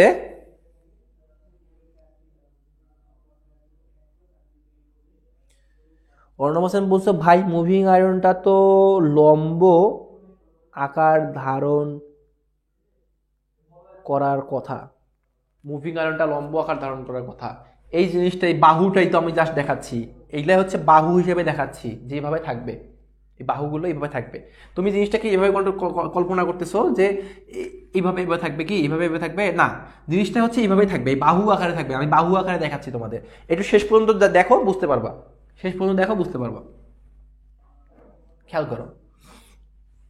তো এখন এখানে যে বিষয়টা আমরা প্রথম অবস্থা দেখতেছি যে এখানে একটা কোণ উৎপন্ন হচ্ছে। প্রথম অবস্থা যখন আমরা বিদ্যুৎ সংযোগ দিচ্ছি না তখন আমরা দেখতে পাচ্ছি যে এখানে একটা কোণ উৎপন্ন হচ্ছে, যে কোণটা হচ্ছে আলফা কোণ, যেটা কি কোণ? আলফা কোণ। তারপর যখন আমরা বিদ্যুৎ সংযোগ দিলাম তখন এখানে হচ্ছে একটা কোণ পাচ্ছি, যেটা হচ্ছে থিটা কোণ, যেটা কি কোণ? থিটা কোণ। ওকে আচ্ছা, তারপর দেখো, তারপর হচ্ছে যখন আমরা বিদ্যুৎ সংযোগ দেই নাই তখন পাচ্ছি আলফা কোণ, যখন বিদ্যুৎ সংযোগ দিলাম তখন হচ্ছে থিটা কোণ। এখন আমার প্রশ্ন হচ্ছে, দেখো আমি এই কোণটাকে, এই আলফা কোণটাকে কি আমি এইভাবে লিখতে পারবো না? বলো তো, যে আলফা প্লাস থিটা বাই 2 এভাবে লেখা যাবে কিনা বলো তো, তোমরা বলো। দুইটা কোণকে যদি আমি যোগ করি, দুইটা কোণকে আমি যদি যোগ করে 2 দ্বারা ভাগ করি, তাহলে কি আলফা প্লাস থিটা বাই 2 হয় কিনা, লেখা যায় কিনা? আলফা প্লাস থিটা বাই 2, একটু মনোযোগী হও, আলফা প্লাস থিটা বাই 2 লেখা যায় কিনা?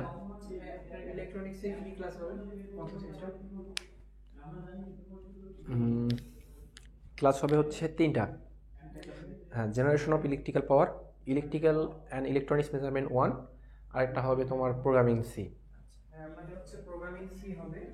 আচ্ছা দেখো, তো এখানে আমরা যদি আলফা প্লাস থিটা এই দুইটা কোণকে একটা করে ধরি, দুইটা কোণকে যদি আমি একটা করি, সাপোজ খেয়াল করো এই দুইটা কোণ, দেখো দুইটা কোণকে যদি আমি একটা করি, ঠিক আছে, এইটা আলফা, এটা ধরো থিটা, এটা আলফা। সো আমরা দুইটা কোণকে যদি একটা করে ধরি, ধরে যদি আমি বলি যে আলফা প্লাস থিটা বাই 2, তাহলে কি এই থিটা হচ্ছে।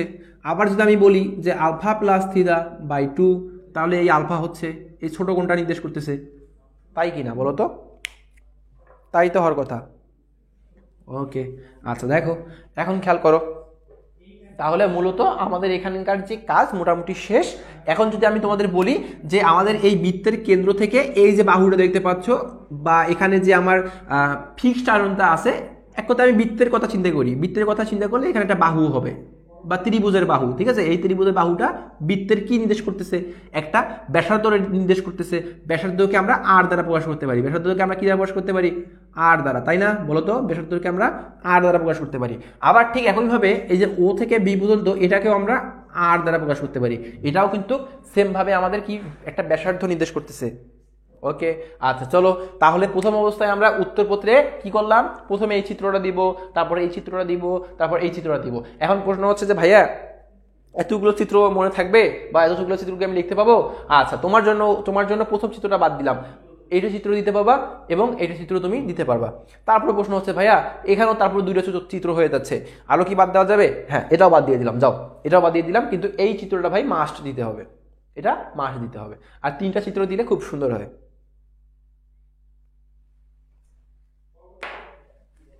আচ্ছা চলো তাহলে এবার আমরা এখানকার যে ব্যাখ্যাটা লিখি। হ্যাঁ, আমি ব্যাখ্যাটা লিখে দিচ্ছি তোমাদের, আমি যেভাবে লিখে দিচ্ছি তোমরা সেভাবে লিখবা। তো দেখো আমরা লিখব যে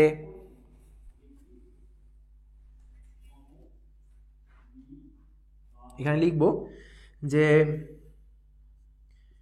রিপালশন টাইপ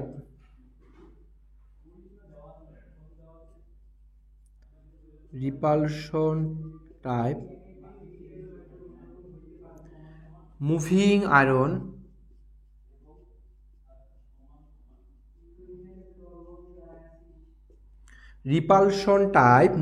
আয়রন ইনস্ট্রুমেন্টের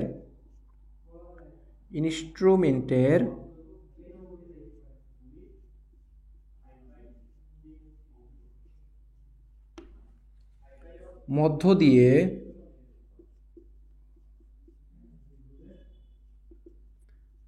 কারেন্ট প্রবাহিত করলে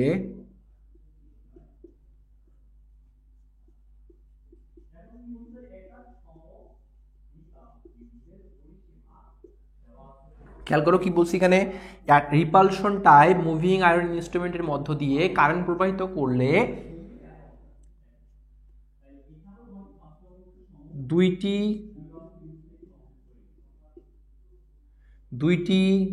আয়রন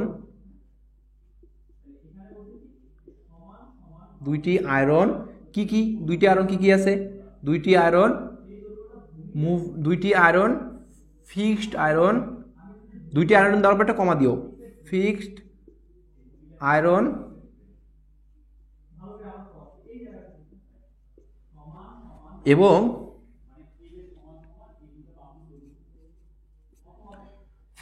এবং মুভিং আয়রনের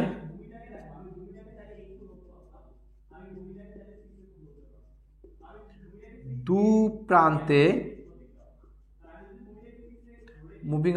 প্রান্তে কি হয়? দুইটি মেরু শক্তি M1 এবং M2 এর সৃষ্টি হয়।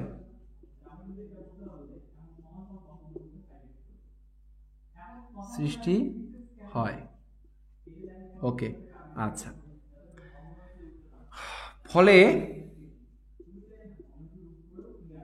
ফলে এখানে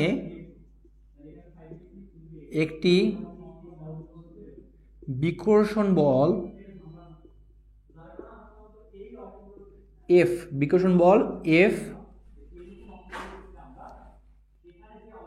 F এর দেখা দেয়, যার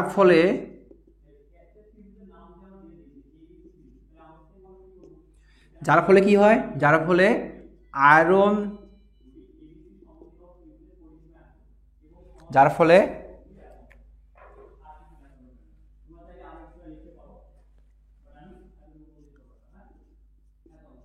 মুভিং আয়রন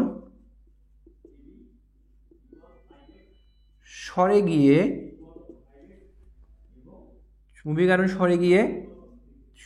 গিয়ে থিতা কোণে উপনীত হয়। কি কি দেখলাম বলো তো?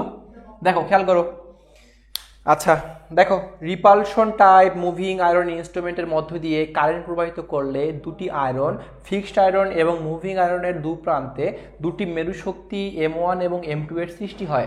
ফলে এখানে একটি বিকর্ষণ বল এফ এর দেখা দেয়, যার ফলে মুভিং আয়রন সরে গিয়ে কি হয়, থিটা কোণে উপনীত হয়। আমি যে কথাগুলো বলছি এর আগে জাস্ট সেগুলো লিখে দিছি, ঠিক আছে।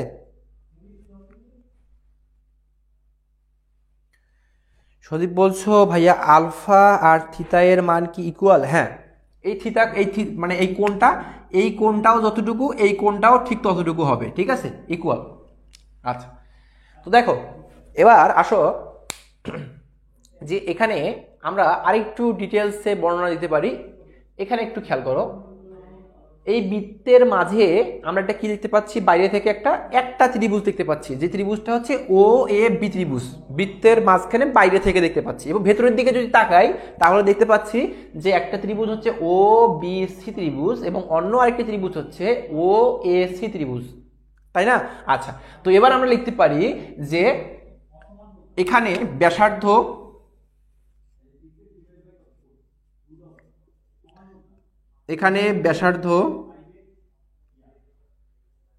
এখানে আমরা লিখতে পারি যে O B equal to O A equal to ব্যাসার্ধ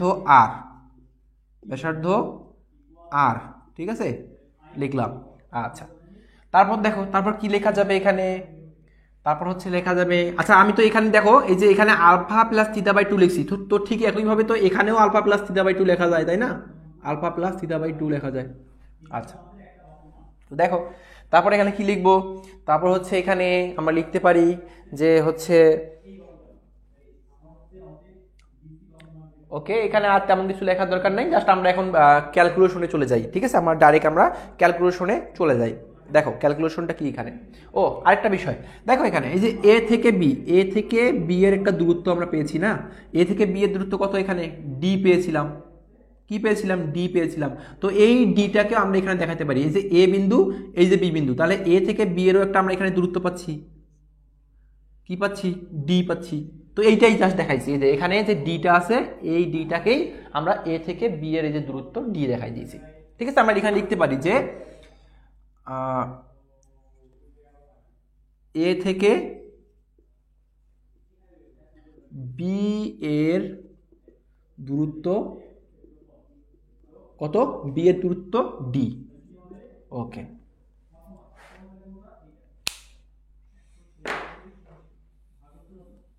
আচ্ছা, তো এবার আমরা ক্যালকুলেশনে চলে যাব, কোন ত্রিভুজটাকে নিয়ে এখানে ক্যালকুলেশন করবো, একটু ভালোভাবে মনোযোগী হও যে আমরা এখানে কোন ত্রিভুজটাকে নিয়ে ক্যালকুলেশন করব। আসলে যে ত্রিভুজের মধ্যে মুভিং আয়রনটা সরে গেছিল সেই ত্রিভুজটা নিয়েই কাজ করব। তার মানে কোন ত্রিভুজ, তার মানে হচ্ছে আমার এই যে ত্রিভুজটা, এইটা, অর্থাৎ ও বি সি ত্রিভুজ, এই ত্রিভুজকে নিয়েই আমার এখানে কাজ চলবে। কি কি কাজ চলবে ভাইয়া, তো দেখো এখানে খেয়াল করো, এখানে আমরা কি কি কাজ করতে পারি। আমরা এখানে ও বি এর মান জানি আর, তাহলে আর কিসের মান জানি না এখানে, তাহলে আমরা এখানে আর কিসের মান জানি না, আমরা জানি না ও সি এর মান, আমরা জানি না বি সি এর মান, তাই না? আমরা এই বাহুর মান জানি না এবং এই বাহুর মান জানি না। তাহলে তোমরা এখন এই বাহুর মান এবং এই বাহুর মানটা বের করে ফেলো, পারবা না? আচ্ছা, বের করতেছি, দেখো কিভাবে বের করবো। আমরা এখানে লিখতে পারি যে ত্রিভুজ ও বি সি হতে পাই, কি পাই, খেয়াল করো, ত্রিভুজ ও বি সি হতে পাই। আচ্ছা, ও বি সি ত্রিভুজটা আমি একটু তোমাদের আলাদাভাবে ভেঙে দেখাই, তাহলে আরো সুন্দরভাবে তোমরা বুঝতে পারবা। এইটা হচ্ছে এই ত্রিভুজটা, তাই না? তো এইটা হচ্ছে আমার ও, এইটা হচ্ছে ধরো বি, আর এইটা হচ্ছে সি। আচ্ছা, তো এইটা কোণ কত, কি কোণ, আলফা প্লাস থিটা বাই 2, এইটা কোণ, তাই না? আচ্ছা, তো দেখো এইটা হচ্ছে ভূমি, এটা হচ্ছে লম্ব, এটা হচ্ছে অতিভুজ, তো অতিভুজের মান তো দেয়া আছে আর, ওকে। তাহলে আমার কথা হচ্ছে আমি যদি সাপোজ আমি যদি বিসি এর মান বের করতে চাই তাহলে আমার লম্বর মান বের করতে হবে। আমি যদি ওসি এর মান বের করতে চাই তাহলে আমাকে কিসের মান বের করতে হবে? ভূমির মান বের করতে হবে। এখন তুমি যে কোনো একটা প্রথমে বের করতে পারো, ওসি এর মানও বের করতে পারো, ওবি এর মানও বের করতে পারো। এখন কথা হচ্ছে যে এখানে যদি আমরা সাপোজ বিসি এর মানটা বের করি, সাপোজ প্রথমে আমরা যদি বিসি এর মানটা বের করি তাহলে লম্বের মানটা বের করতে হচ্ছে আমাদের, লম্বের মান। তো লম্ব এখানে কোনটা? বিসিটা লম্ব, তাই না? লম্বের মান বের করতে বলছে। ত্রিকোণমিতিক সূত্রগুলো মনে আছে না তোমাদের? ত্রিকোণমিতিক অনুপাতের সূত্রগুলো, যেমন লম্বের সাথে কার সম্পর্ক আছে? সাগরে লবণ অনেক, সাগরে লবণ অনেক, sine theta is equal to লম্ব ভাগ অতিভুজ, তাই না? দেখো সাগরে লবণ অনেক, sine theta is equal to লম্ব বাই অতিভুজ। তাহলে এখানে খেয়াল করো, অতিভুজের মান তো আমার এখানে আর দেওয়া আছে, ও বি এর মান, তাই না? তাহলে বিসি এর মানটা কি আমরা বের করতে পাবো না? আর থিতার মানও তো আমরা জানি আলফা প্লাস থিটা বাই 2, এইটা হচ্ছে থিতার মান। পারবো কি না? খুব ইজিলি কিন্তু বের করতে পারবো। সো আমরা এবার যে কাজটা করব, আমরা হচ্ছে এখানে দেখো আমরা লিখলাম যে ত্রিভুজ ও বিসি হতে পাই কি পাচ্ছি, দেখো এখানে খেয়াল করো, আমরা বিসি এর মানটা যদি আগে বের করি তাহলে বিসি কি এখানে হচ্ছে বিসি লম্ব, তাহলে লম্ব আমি ভেঙে দেখাই তাহলে ওটা ভালো হবে। তাহলে হচ্ছে সাইন থিটা ইকুয়াল টু লম্ব বাই অতিভুজ, ওকে। আচ্ছা তাহলে এখানে দেখো, এখানে হচ্ছে আমরা লম্বের মান বের করবো, তাহলে লম্বটাকে এদিকে রাখলাম, আর গুণ করে দিলাম, লম্বটাকে এদিকে গুণ করে দিলাম, এবং অতিভুজ গুণন সাইন থিটা এটাকে একদিকে রাখলাম, ঠিক আছে? আচ্ছা তো এখানে খেয়াল করো লম্বের মান এখানে কত? লম্বের মান হচ্ছে বিসি হচ্ছে লম্বের মান। তাহলে হচ্ছে আমরা এখানে বিসি লিখতে পারি ইকুয়াল টু অতিভুজ কিসের মান? অতিভুজ হচ্ছে ও বি এর মান। আচ্ছা আমরা ও বি এর মান রাখলাম এখানে, তারপর ইনটু রাখলাম, সাইন রাখলাম, থিটা হচ্ছে কিসের মান? এই যে আলফা প্লাস থিটা বাই 2, এটা হচ্ছে থিতার মান। তাহলে এখানে আমরা লিখতে পারি যে আলফা প্লাস থিটা বাই 2, বুঝছো? আচ্ছা তারপরের লাইনে আসি, দেখো তারপরের লাইনে বিসিটাকে এখানে ঠিক রাখলাম ইকুয়াল টু ওবি। এই যে ওবি এর মান কত? আর, এই যে আর, তাই না? তো আমরা এখানে এই যে আর লিখতে পারি, আর ইন্টু সাইন, একবারে গুণনটা না দিলেই ভালো হয়, গুণনটা এখানে গুণ চিহ্নটা না দিলে ভালো হয়। তো আমরা এখানে জাস্ট কি করতে পারি দেখো, r into sine alpha plus theta by 2, okay fine. আচ্ছা আমরা কার মান পেয়ে গেলাম? বিসি এর মান পেলাম, লম্বের মান পেয়ে গেলাম। আচ্ছা এখান থেকে তো আরও একটা মান বের করা যায়, এই ত্রিভুজ থেকে তো আরেকটা মান বের করা যায়, সেটা হচ্ছে ওসি এর মান বের করা যায়, তাই না? তো ওসি এর মানটা এবার আমরা বের করি, দেখো তাহলে আমরা লিখি যে আবার ত্রিভুজ, ওই ত্রিভুজ সেম ত্রিভুজ ও বিসি হতে কি পাচ্ছি দেখো, হতে পাচ্ছি আমরা যে, আচ্ছা তো এবার কি আমরা কিসের মান বের করবো বলো তো? এবার আমরা ভূমির মান বের করতেছি, দেখো খেয়াল করো, এবার কিন্তু আমরা ভূমির মান বের করতেছি, ভালো করে তাকাও, খেয়াল করো, এটা হচ্ছে ভূমি, এটা লম্ব, এটা অতিভুজ। তো ভূমির মান যদি আমরা বের করতে চাই, ভূমির সাথে কার সম্পর্ক? কস থিটার সম্পর্ক, তাহলে কস থিটা ইকুয়াল টু আমরা কি লিখতে পারি? কবরে ভূত অনেক, তাহলে ভূমি ভাগ অতিভুজ। তাহলে আমরা এখানে ভূমি, উপরে হবে কি ভূমি ভাগ, নিচে হবে কি অতিভুজ। তাহলে আমাদের অতিভুজের মান তো জানা আছে আর, তাহলে ভূমির মানটা কি আমরা বের করতে পারবো না? আর গুণ করলে বের করা যাবে কিনা বলো তো? Same process. তাহলে আমরা লিখতে পারি যে কস থিটা ইকুয়াল টু ভূমি ভাগ অতিভুজ। আচ্ছা তাহলে দেখো, তাহলে হচ্ছে আমরা যেহেতু ভূমির মান বের করবো, তাহলে ভূমিটাকে এদিকে নিয়ে আসো, ভূমি ইকুয়াল টু অতিভুজ ইন্টু কস থিটা, গুড। আচ্ছা তারপর দেখো, তারপর হচ্ছে এখানে ভূমির মান কোনটা? ভূমির মান হচ্ছে ওসি, তাই না? তাহলে আমরা এখানে লিখতে পারি ওসি ইকুয়াল টু অতিভুজের মান কোনটা? অতিভুজের মান হচ্ছে ও বি, তাহলে আমরা এখানে ও বি লিখলাম ইন্টু কস থিটা, তাহলে কস লিখলাম। এই থিটার মান কোনটা? থিটার মান হচ্ছে alpha plus theta by 2, alpha plus theta by 2 লিখে দিলাম। তারপর খেয়াল করো, তারপর হচ্ছে OC equal to O B এর মান কোনটা? ও বি এর মান হচ্ছে আর, তাই না? তো আমরা এখানে আর লিখতে পারি। আমি একদম ভেঙে দেখাচ্ছি, তোমরা যেন আমাকে পরবর্তীতে কোনো প্রকার প্রশ্ন না করো, আমি একবারে তোমাদের ভেঙে দেখাচ্ছি। তাহলে আমরা বিসি এর মান পাইলাম r sine alpha plus theta by 2, আর ওসি এর মান পাইলাম r cos alpha plus theta by 2। এতটুকুই বুঝছে কিনা একটু জানাও তো আমাকে, বুঝছো কিনা জাস্ট একটু আমাকে জানাও। অনেকেই তোমরা দেখতেছি নতুন জয়েন করলা কেবলই মাত্র, এখন কেবলই মাত্র জয়েন করে আমাকে প্রশ্ন করবা যে ভাইয়া কিছু বুঝি নাই, আবার আমাকে প্রথম থেকে বুঝাই নিবা আমার কাছে, তাই না? তো এই ধরনের ট্রিক্স আর এখানে খাটানো যাবে না, আমি বুঝতে পারি তোমরা কখন কোথায় কীভাবে জয়েন করো। সো ঠিক কোন জায়গাটায় বোঝা নেই শুধু সেটা অতটুকুই বলবো আমাকে।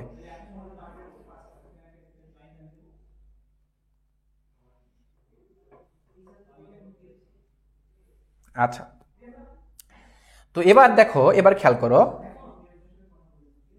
এবার হচ্ছে আমরা এ থেকে বি পর্যন্ত কি ডি, তাই না? তাহলে আমরা কি লিখতে পারি না যে A B equal two D? আবার কি লিখতে পারি দেখো তো, আবার লিখতে পারি আমরা বি সি ইন্টু টু। এক কথায় 2 ইন্টু বিসি লেখা যাবে কিনা বলো, 2 ইন্টু বিসি লেখা যাবে কিনা? এখন প্রশ্ন হচ্ছে যে ভাইয়া 2 ইন্টু বিসি লিখলেও ডি এর মান ডি এর সমান হবে, আবার এ বি লিখলেও ডি এর সমান হবে, এ বি লিখলেও ডি এর সমান হবে, কিন্তু আমি কি 2 ইন্টু এসি লিখতে পাবো না? আমি বলবো পাবা, কিন্তু এখানে একটা ব্যাপার আছে, আমরা বিসি এর মান তো বের করছি এর আগে, এতে এখানে বের করছি, যার কারণে আমরা এখানে বিসি নিলাম, এসিটা নিলাম না, ঠিক আছে? আচ্ছা, তো দেখো তাহলে আমরা এখানে কি করতে পারি, আমরা এখানে লিখতে পারি যে d equal to 2 into BC. তাহলে d equal to 2 into BC, BC এর মান কত? বিসি এর মান হচ্ছে এইটা না? ওকে, তাহলে মানটা কত? মান হচ্ছে r sine alpha plus theta by 2 হয়ে গেছে। আচ্ছা, তো এটাকে আমরা এই অবস্থায় রাখি, ঠিক আছে? এটাকে আমরা এই অবস্থায় রাখি, বুঝতেছো তোমরা? আচ্ছা,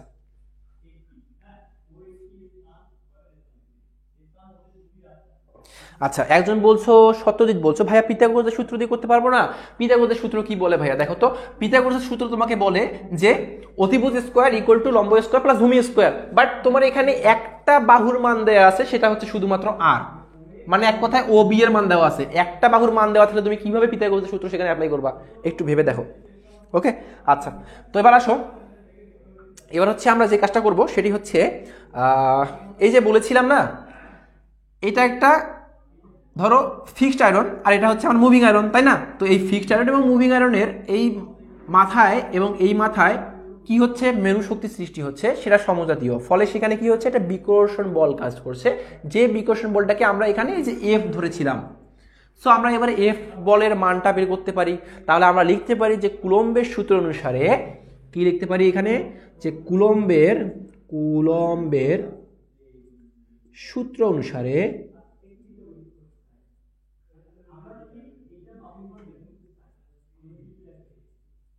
কুলম্বের সূত্র অনুসারে বিকর্ষণ বল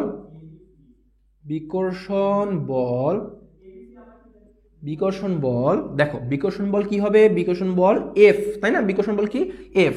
তো বিকর্ষণ বল এফ ইকুয়াল টু কি লেখা যায়, কিছুক্ষণ আগে আমি সূত্রটা তোমাদের দেখাইছিলাম, এইখানে দেখাইছিলাম যে F equal to m1 2m1 m2, তাই না? 2m1 m2 ভাগ 4 পাই মিউ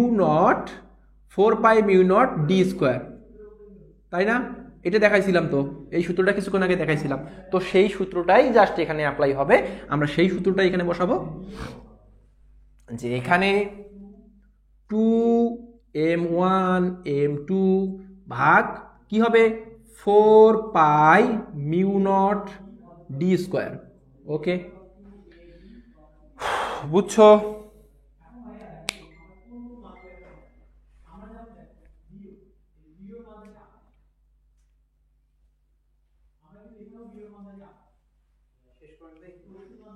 আচ্ছা, তারপর দেখো, তারপর আমরা এখানে কি করতে পারি, আমরা এফটাকে এখানে ঠিক রাখলাম, উপরে 2 দিয়ে কি নিচে কি 4টাকে কি কাটাকাটি করা যাবে না বলো তো? উপরে 2 দিয়ে নিচে 4টাকে কাটাকাটি করা যাবে না? এখন প্রশ্ন হচ্ছে ভাইয়া আপনি তো কাটাকাটি করেই সূত্রটা লিখতে পারতেন, লিখলাম না কেন? কারণ হচ্ছে এটা কুলম্বের সূত্র এভাবেই থাকে, যার কারণে আমি এভাবেই রাখছি। এবার আমরা কাটাকাটি করব। সো এবার দেখো, আমরা 2 দিয়ে 4কে কাটলে নিচে 2 থাকে, তাই না? তো আমরা এখানে লিখতে পারি যে উপরে শুধুমাত্র m1 m2 ভাগ pi mu nought d square. Okay, আচ্ছা এবার দেখো এদিকে জায়গা হবে না, আমি এবার উপরে চলে যাব ডিরেক্ট। এই লাইন থেকে ডিরেক্ট আমরা উপরে চলে যাব, উপরে জাম্প করব। হ্যাঁ, উপরে যদি জাম্প করি তাহলে কেমন হয় লেখা যাবে, সমস্যা নাই। তো আমি চিত্রগুলো মিশাই দেই, জাস্ট এই চিত্রটা থাক, আমরা এই দুটো চিত্র মিশাই দিই। হ্যাঁ, দেখো দেখো একটু আমরা এই চিত্রটা জাস্ট মিশাই দিচ্ছি।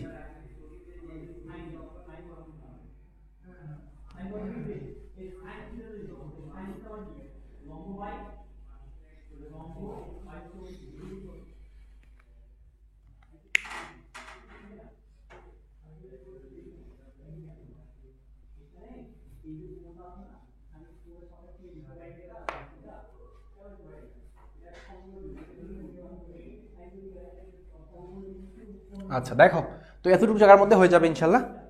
আচ্ছা 3 নম্বর স্টেপটা ভাই একটু আবার বলেন। আচ্ছা 3 নম্বর স্টেপটা একটু এটা, তাই না?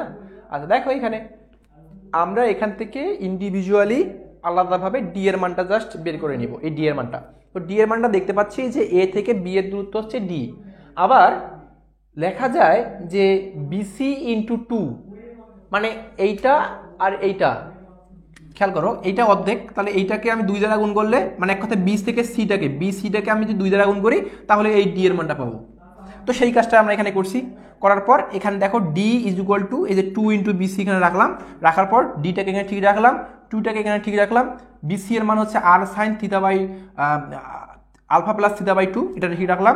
তারপর কুলম্বের যে সূত্রটা দেখো, কুলম্বের সূত্রটা হচ্ছে এটা একটা বিকর্ষণ বলের সূত্র। কুলম্বের বিকর্ষণ বলের সূত্র হচ্ছে F is equal to 2 m1 m2 ভাগ 4 pi mu nought d square. তো এইটা হচ্ছে আমাদের মুখস্থ রাখতে হবে, এটা সূত্র। আচ্ছা এবার আসো, এবার পরের লাইন। তো এখানে আমরা 2 আর 4কে কাটাকাটি করছি, উপরে m1 m2 ভাগ pi mu nought d square. আচ্ছা দেখো এবার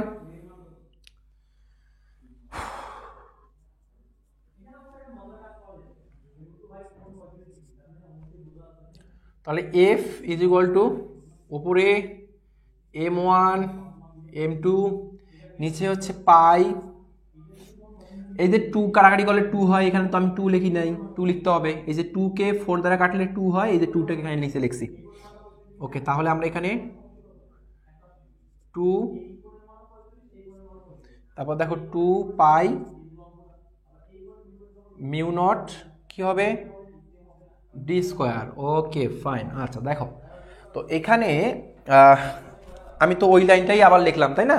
আচ্ছা জাস্ট এখানে, আচ্ছা ঠিক আছে সমস্যা নেই। দেখো তো এখানে এফ ইজ ইকুয়াল টু উপরে m1 m2 ভাগ, আচ্ছা আমি তো এই সেম লাইন কিন্তু আরেকবার লিখছি। কেন লিখলাম জানো?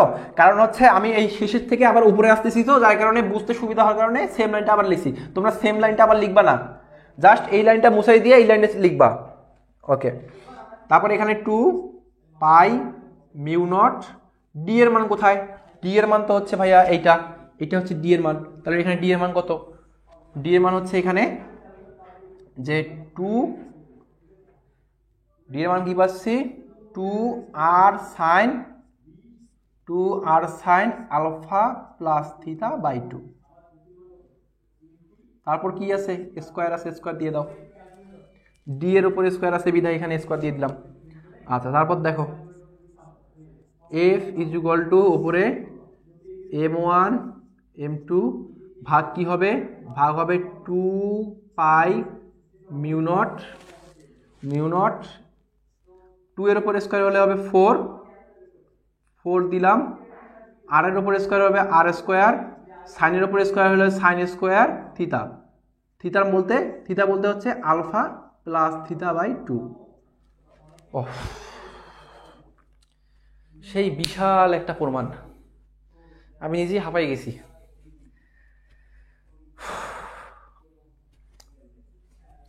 এবার খেয়াল করো, এবার হচ্ছে m1 এবং m2 কে সরানোর পালা। কি বললাম? m1 এবং m2 কে সরানোর পালা। কিভাবে সরাবো একটু দেখো, কিভাবে আমরা m1 এবং m2 কে সরাবো। আমরা বলতে পারি ঠিক যতটুকু আমাদের এই সার্কিটের মধ্যে বা এই ইনস্ট্রুমেন্টের মধ্যে কারেন্ট প্রবাহিত হবে ঠিক ততটুকু আমাদের মুভিং আয়রন যে মুভিং আয়রন আছে আর যে ফিক্সড আয়রন আছে, এই মুভিং আয়রন এবং ফিক্সড আয়রনের মেরু অঞ্চলটা ঠিক ততটুকু বাড়বে বা ঠিক ততটুকু পরিমাণে হবে। ঠিক যতটুকু কারেন্ট প্রবাহিত হবে ঠিক ততটুকু পরিমাণে মেরু শক্তির সৃষ্টি হবে।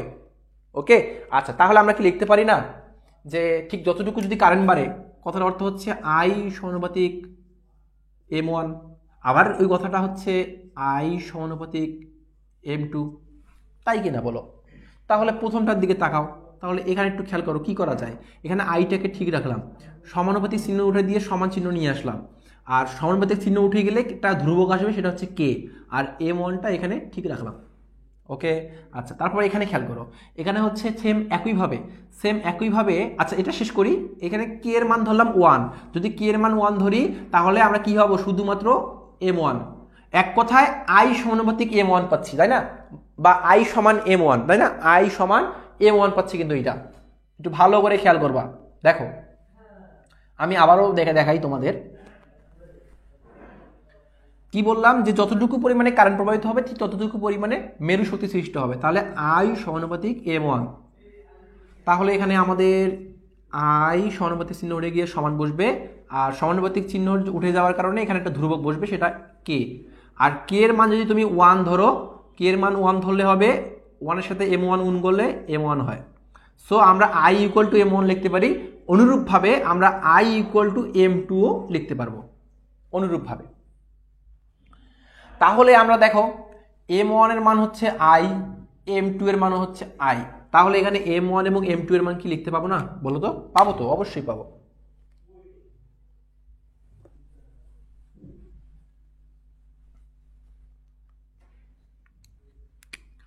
তাহলে আমরা লিখি যে F ইজ ইকুয়াল টু, এখানে কি আছে M1, তো M1 এর জায়গায় আমরা লিখলাম আই, আবার M2 এর জায়গায় লিখলাম আই। তো আই আই গুণ অবস্থায় আছে না, যেহেতু গুণ অবস্থায় আছে সেহেতু আমরা এখানে আই আই গুণ করলে হবে আই স্কোয়ার, তো এটাকে আমরা আই স্কোয়ার করে দিলাম।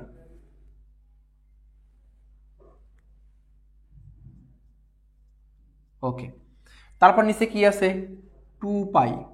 আচ্ছা, আরেকটা মজার বিষয় হচ্ছে দেখো, আমরা আই স্কোয়ারটাকে জাস্ট এটা লবের মধ্যে আছে, তাই না? তো লবের মধ্যে যদি থাকে তাহলে কি আমি আই স্কোয়ারটাকে এইভাবে লিখতে পাবো না? দেখো তো, F is equal to I square গুণন উপরে দিলাম হচ্ছে 1, আর নিচে ভাগ অবস্থায় আছে কি 2 পাই মিউ নট, এখানে হচ্ছে 4। আচ্ছা, এই 4 কি গুণ অবস্থায় আছে না 2 এর সাথে? তাহলে 4টা কি 2 এর সাথে গুণ করে দিলে আমরা কি পাবো 8, তাহলে আমরা এখানে 8 লিখে ফেলি, 8 লিখলাম। আচ্ছা, মিউ নট, তারপর হচ্ছে আর স্কোয়ার, তারপর হচ্ছে কি সাইন স্কোয়ার, তারপর হচ্ছে আলফা প্লাস থিটা বাই 2। পোলাপাইন তোরা মনে মনে চিন্তা করতেছো যে এই প্রমাণটা যদি পরীক্ষায় আসে কেমনে লিখবো, এত বড় প্রমাণ। এত বড় প্রমাণ হলেও কাজগুলো কিন্তু খুবই ইজি, ঠিক আছে? কাজগুলো খুবই ইজি। আরাফাত, ওয়ালাইকুম আসসালাম, এতক্ষণে তোমার আসার সময় হলো? তুমি নাকি লাইভ ক্লাসে থাকবা রেগুলার, এতক্ষণে কই থেকে আসলা? আচ্ছা দেখো, তো এখানে আমরা এফ এর মানটা ঠিক এই অবস্থায় রাখবো, এখানে এফ এর মানটাকে আর কোনো ধরনের কাজ করতে হবে না, ঠিক আছে? এফ এর মানে কোনো কাজ করতে হবে না। এবার আসো যে আমরা এখানে যে প্রশ্নে বলেছিল যে টর্ক সমীকরণ নির্ণয় করো, টর্ক সমীকরণ। তো টর্ক সমীকরণের সূত্র হচ্ছে যে টিডি ইকুয়াল টু কি বলেছিলাম, এফ ইন্টু ওসি না সরি, এফ ইন্টু লম্ব দূরত্ব, এটা বলেছিলাম। আচ্ছা, তো দেখো লম্ব দূরত্ব, তো এখানে খেয়াল করো এফটা হচ্ছে বিকর্ষণ বল, যেটা হচ্ছে পেয়ে গেছি এফের মানটা, আর লম্ব দূরত্বটা কোনটা? লম্ব দূরত্বটা হচ্ছে আমার বৃত্তের যে কেন্দ্রটা আছে সেই কেন্দ্র বরাবর সমানভাবে যে দূরত্বটা অতিক্রম করেছে লম্ব বরাবর। দেখো কেন্দ্র বরাবর লম্ব, দেখো কেন্দ্র বরাবর লম্ব কোনটা? এইটা, তার মানে ওসি। দেখো এখান থেকে এই পর্যন্ত এটা হচ্ছে কি ওসি এর মান, তো এইটাই হচ্ছে আমার লম্ব দূরত্ব। মনে রাখবা লম্ব দূরত্ব ডি না, কিন্তু ঠিক আছে, এখানে লম্ব দূরত্ব কিন্তু ডি বোঝাচ্ছে না, ডি বোঝাচ্ছে হচ্ছে বি, এবং মানে ডি বোঝাচ্ছে এখানে যে মুভিং আয়রন এবং ফিক্সড আয়রন এই দুটোর মধ্যে দূরত্বটাই বোঝাচ্ছে ডি। আর এখানকার যে লম্ব দূরত্ব বোঝাচ্ছে সেটা হচ্ছে শুধুমাত্র ও থেকে সি পর্যন্ত, ও থেকে সি পর্যন্ত, এটা মাথায় রাখবা। সো আমরা এখানে লিখতে পারি যে অতএব ডিফ্লেক্টিং টর্ক, অতএব ডিফ্লেক্টিং টর্ক, ডিফ্লেক্টিং কথার অর্থ কি, এটার বিক্ষেপণ টর্ক, ঠিক আছে, ডিফ্লেক্টিং টর্ক। তো টর্ক দেখো, টর্ক টিডি, টিডি ইকুয়াল টু আমরা লিখতে পারি এফ ইন্টু লম্ব দূরত্ব। তো লম্ব দূরত্ব কি, লম্ব দূরত্ব হচ্ছে ও থেকে সি পর্যন্ত, ও থেকে সি পর্যন্ত। তো আমরা এখানে লিখতে পারি ও থেকে সি, এই যে ও সি। ওকে, তারপর দেখো, তারপর হচ্ছে টিডি, এখানে এফ এর মান কোথায়, এফ এর মান হচ্ছে এইটা। তো এইটাকে লেখো এবার এখানে। তো আমরা এখানে লিখি যে আই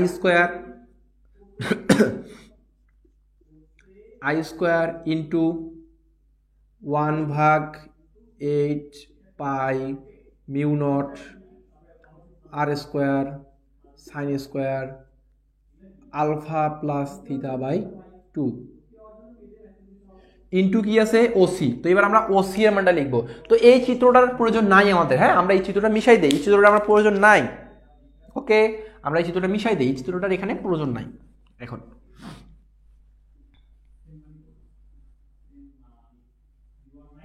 আমাদের ওসি এখন বাকি থাকতেছে, ওসি এর মানটা এবার জাস্ট এখানে আমরা বসাই দিব, তাহলে আমাদের ক্যালকুলেশন অনেকটা শেষ হয়ে যাবে। দেখো, তো ওসি এর মান কোথায়, ওসি এর মান হচ্ছে এই যে এখানে, এই যে এটা হচ্ছে ওসি এর মান, এইটা, এই যে ওসি এর মান। তাহলে ওসি এর মান হচ্ছে কত এখানে, আর কস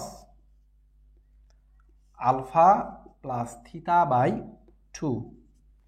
ওকে, আচ্ছা, তারপর দেখো পরের লাইনে কি করা যাবে, টিডি ইকুয়াল টু, দেখো টিডি ইকুয়াল টু এখানে আই স্কোয়ারটাকে আমরা ঠিক রাখলাম এবং গুণ দিয়ে এই যে এটাকে লবে আছে না এই মানটা, তো এই মানটাকে আমরা লবে রাখলাম, এই যে লবের মধ্যে দিয়ে দিলাম r cos alpha plus theta by 2।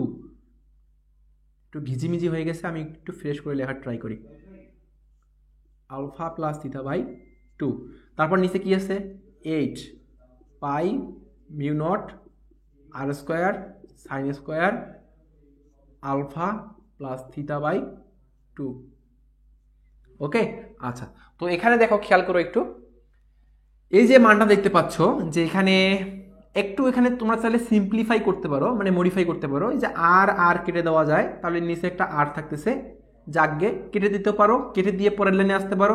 আমি আর লাইন বাড়াচ্ছি না, আমি জাস্ট এতটুকু দেখাবো যে এই যে মানটা, এই এতটুকু মানটা, এই এতটুকু মান হচ্ছে এখানকার একটা ধ্রুবক মান। কি মান, ধ্রুবক মান। কি মান বললাম, ধ্রুবক মান। তো ধ্রুবক মান হওয়ায়, আচ্ছা আমি একটু ফোনটা রিসিভ করতাম, কল আসছিল, আচ্ছা যাকগে কলটা কেটে গেছে। আচ্ছা দেখো, তো ধ্রুবক মান হয়েছে, তো ধ্রুবক মান হওয়ার কারণে একটা ধ্রুবক সংখ্যা নিয়ে আসতে হবে না, ধ্রুবক মানটা হলে ওটাকে বাদ দিতে হবে, পুরো মানটাকে বাদ দিতে হবে, কনস্ট্যান্ট মানকে বাদ দিয়ে আমরা একটা ধ্রুবক মান নিয়ে আসবো, যে মানটা হবে তোমার একটা স্বাভাবিক কে নিয়ে আসবো, এখানে একটা কে নিয়ে আসবো। তো এটা মানটা বাদ দিলে আমরা কি পাচ্ছি, কে পাচ্ছি। তো আমরা কে লিখি, দেখো যে টিডি ইকুয়াল আই স্কোয়ার কে, বা K I square, K I square, K I square. তোমরা সাইড নোট করে লিখবা যে এই মানটা ধ্রুবক বিদায় একে বাদ দেই, ঠিক আছে, এটা লিখবা। অথবা তোমরা লিখতে পারো যে এইটা ইকুয়াল টু কে, লিখলে হবে।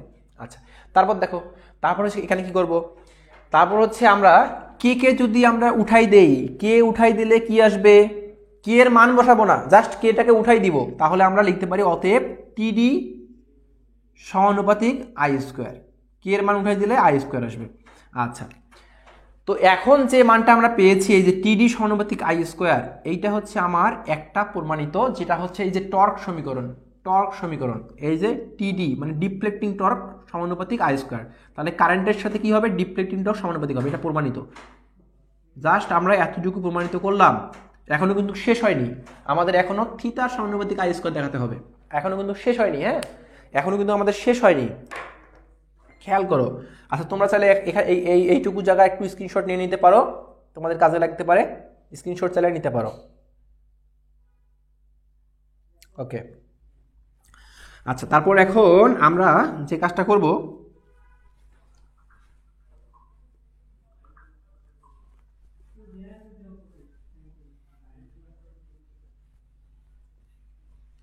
এখনো কিন্তু আমাদের শেষ হয়নি, জাস্ট একটা প্রমাণিত হলো, এই টর্ক সমীকরণ দেখানো হয়ে গেছে। টর্ক সমীকরণটা আমরা দেখাতে পারছি যে টিডি সমানুপাতিক কি হবে, টিডি সমানুপাতিক হবে আই স্কোয়ার, টিডি সমানুপাতিক আই স্কোয়ার। তো এবার আমরা দেখব যেটা, সেটা হচ্ছে যে আমরা লিখবো এখানে যে আমরা জানি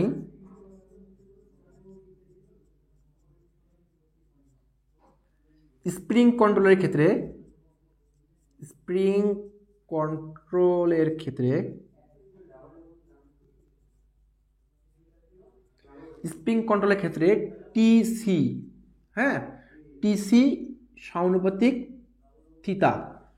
কি লিখলাম? স্প্রিং কন্ট্রোলের ক্ষেত্রে টিসি সমানুপাতিক থিতা। তারপর লিখবা যে পয়েন্টার যখন স্থির থাকে, পয়েন্টার যখন স্থির থাকে তখন টিডি ইকুয়াল টু টিসি, টিডি ইকুয়াল টু কি লিখলাম? টিসি।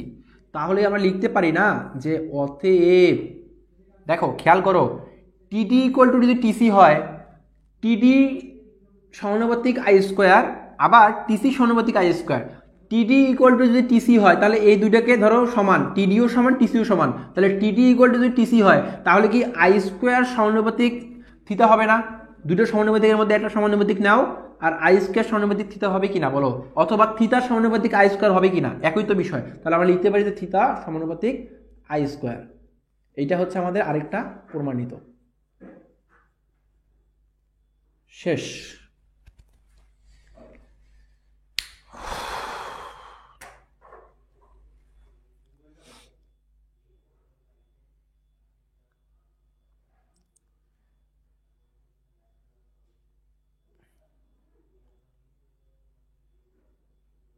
বুঝছো?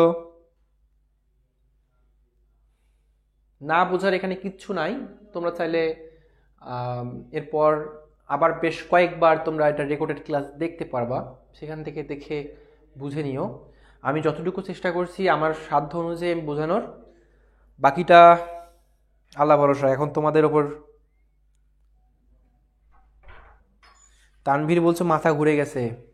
মাথা ঘুরে যাওয়ার কিছু নাই, জাস্ট প্র্যাকটিস, চর্চা করতে হবে তোমাকে। মানুষ পারে না এমন কোনো কাজ নাই। এরপরে ঠিক এরকম আরেকটা প্রমাণ এই অধ্যায়ে আছে, সেটাও তোমাদের জন্য মোস্ট ইম্পর্টেন্ট। আমি যেহেতু করতে পারছি, আমি পারছি মানে তোমরা পারবা, ঠিক আছে? তোমরাও করতে পারবা।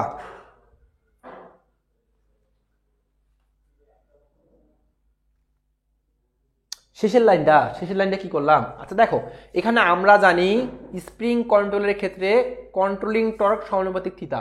কন্ট্রোলিং টর্ক এটা কিন্তু টর্ক, এটাও এক প্রকার টর্ক, সেটা হচ্ছে কন্ট্রোলিং টর্ক, টিসি। টিসি হচ্ছে কন্ট্রোলিং টর্ক। আমরা জানি স্প্রিং কন্ট্রোলের ক্ষেত্রে কন্ট্রোলিং টর্ক সমানুপাতিক থিতা। তাহলে পয়েন্টার যখন স্থির থাকবে তখন হচ্ছে ডিফ্লেক্টিং টর্ক এবং কন্ট্রোলিং টর্ক সমান হয়। যখন পয়েন্টার স্থির থাকে তখন ডিফ্লেক্টিং টর্ক এবং কন্ট্রোলিং টর্ক কি হয়? সমান হয়। যার ফলে আমরা লিখতে পারি, দেখো টিসি এবং টিডি যদি সমান হয় তাহলে দেখো টিডি আর এখানে টিসি, তাহলে এই দুটো যেহেতু সমান তাহলে এই দুই সমানুপাতিকের মধ্যে এক সমানুপাতিক নাও, আর এখানে থিতা সমানুপাতিক আই স্কোয়ার লেখা যায়। এই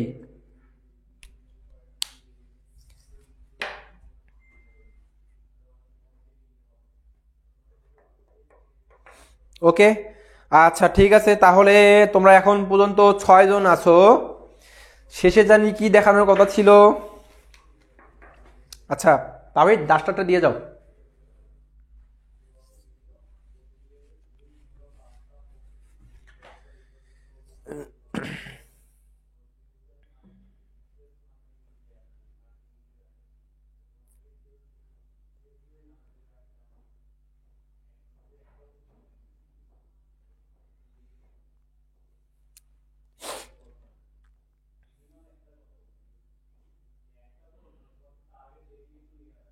আচ্ছা, আমরা কিন্তু এবার হচ্ছে কি দেখব, ওই যে ছোট্ট ট্রিকি ম্যাথ, সেই ট্রিকি ম্যাথ আমরা এবার সলভ করব। হ্যাঁ, আচ্ছা, যেটা আমাদের ডুয়েট এডমিশন প্লাস হচ্ছে দেখা যাবে যে ডুয়েট এডমিশন, জব প্রিপারেশন, এগুলোর জন্য এই ছোটো ছোটো ম্যাথগুলো মোস্ট ইম্পর্টেন্ট। ঠিক আছে, তাহলে আমরা প্রত্যেক দিন ট্রাই করবো, প্রত্যেকটা ক্লাস শেষে যদি আমার কাছে সময় থাকে আমি তোমাদের দেখাই দিব, এরকম কোনো কোনো ম্যাথ দেখাই দিব। আচ্ছা তাওহিদ, ডাস্টারটা দিয়ে যাও ফার্স্ট।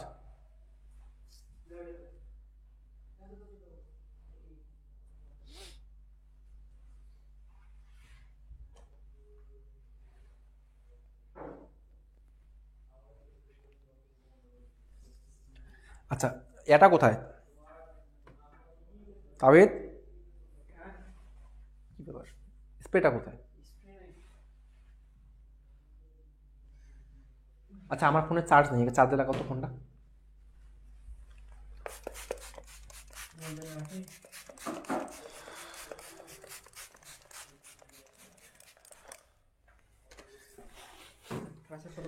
মনে হচ্ছে ওই যে সেলুনে গিয়ে মাথার মধ্যে যে ফিস ফিস করে মারে না, সেই অবস্থা। হ্যাঁ, ক্লাসের মধ্যে, ক্লাস তো শেষ।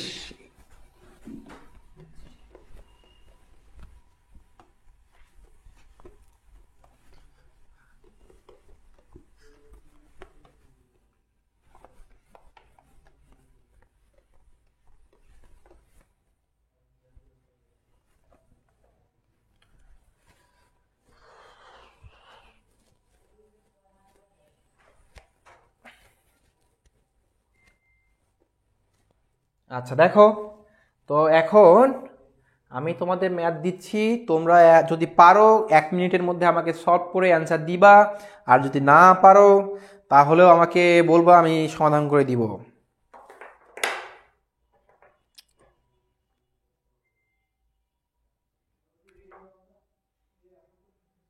একটা ব্যাপার বুঝলাম না, আমার ফোনে এখন চার্জ 30%, মানে 30% চার্জ, কিন্তু কিছুক্ষণ আগে দেখলাম 2%, আবার চার্জ থেকে খুললাম এখন আবার 2% হয়ে গেল। কি আজব দুনিয়া রে ভাই। আচ্ছা দেখো, তো এখন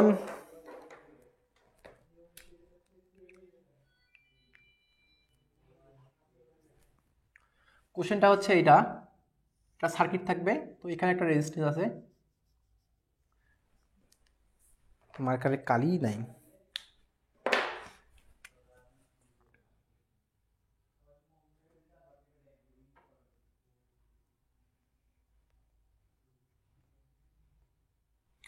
আচ্ছা এখান থেকে আবার এখানে একটা রেজিস্ট্যান্স থাকবে,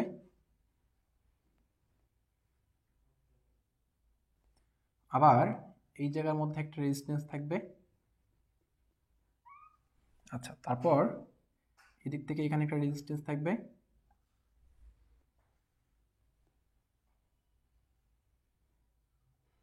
এইখানে একটা রেজিস্ট্যান্স থাকবে,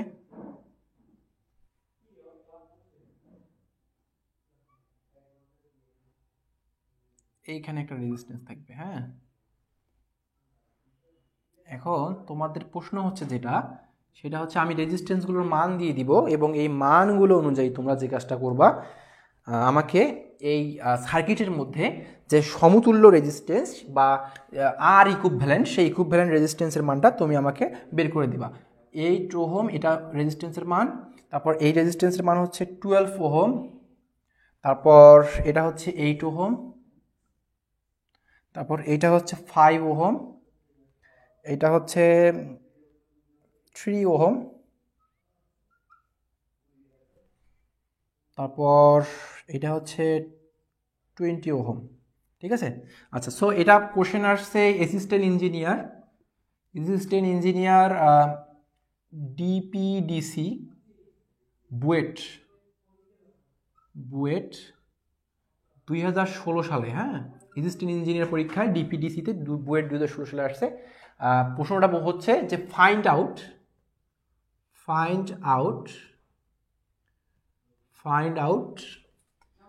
এটা হচ্ছে এ terminal B, find out A B R equivalent বা ইকুইভ্যালেন্ট রেজিস্ট্যান্স, ইকুইভ্যালেন্ট কথার অর্থ হচ্ছে যে তোমার এখানে সমতুল্য রেজিস্ট্যান্সের মান কত, সমতুল্য রেজিস্ট্যান্স, বাংলাতে সমতুল্য রেজিস্ট্যান্সের মান কত, এইটাই বোঝাচ্ছে। ঠিক আছে, তোমাকে এ এবং বি প্রান্তের সমতুল্য রেজিস্ট্যান্স, ইকুইভ্যালেন্ট রেজিস্ট্যান্সের মানটা বের করতে হবে। জাস্ট আমাকে সমতুল্য রেজিস্ট্যান্সের মানটা তোমরা আমাকে বের করে দাও, তাড়াতাড়ি করো। এমনিতেই লং টাইম ক্লাস নিয়েছি আজকে।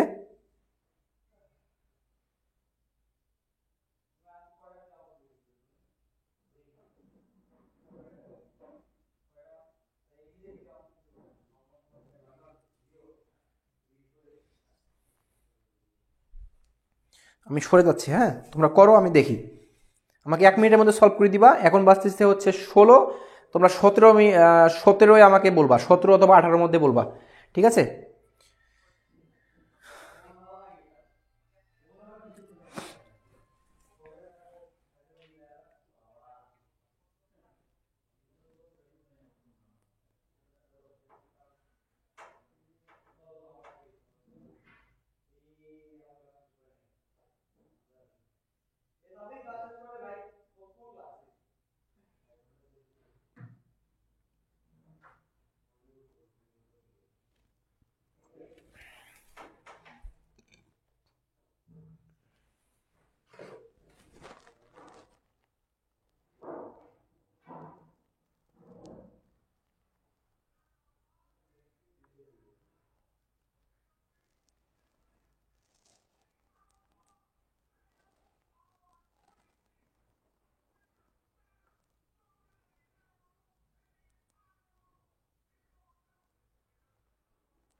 সজীব বলছো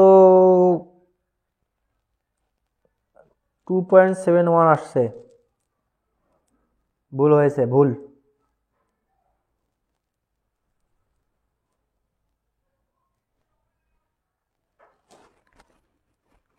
ভুল হয়ে গেছে।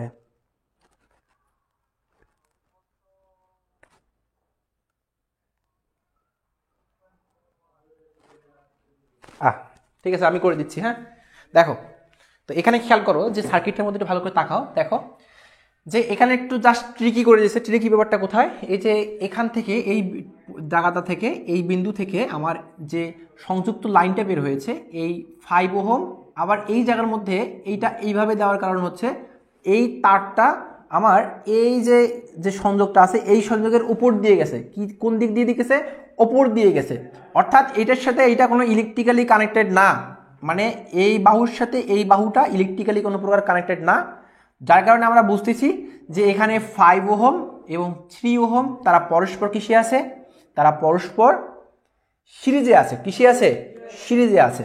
সো তারা যদি পরস্পর সিরিজে থাকে, খেয়াল করো, তারা যদি পরস্পর সিরিজে থাকে তাহলে বিষয়টা কিরকম দাঁড়াচ্ছে দেখো তো। তারা যদি পরস্পর সিরিজে থাকে, কিসের? হ্যাঁ, তারা যদি সিরিজে থাকে তাহলে আমরা কি এই 5 এবং এই 3টাকে কি করব? যোগ করে দেব। তাহলে 5 এবং 3 যোগ করলে হবে কত? 8 হবে। তাহলে যদি 8 হয়ে যায়, এবার খেয়াল করো, যদি 8 হয়ে যায় তাহলে বিষয়টা কি এরকম দাঁড়াচ্ছে না? বিষয়টা কি এরকম দাঁড়াচ্ছে না দেখো তো? যদি 8 হয়ে যায় তাহলে এই দেখো বিষয়টা এরকম হচ্ছে, দেখো খেয়াল করো। তো এই 5টা হবে কি 8, আমরা সিরিজে ছিল ওইটাকে কি করলাম 8 ওহমে রূপান্তর করে নিলাম, ঠিক আছে? তাহলে দেখো এবার এই 8 ওহম এই 8 ওহম কিসে আছে? পরস্পর প্যারালালে আছে। তাহলে প্যারালালে যদি আমরা এটাকে কাজ করি, ক্যালকুলেশন করি, তাহলে কি হবে?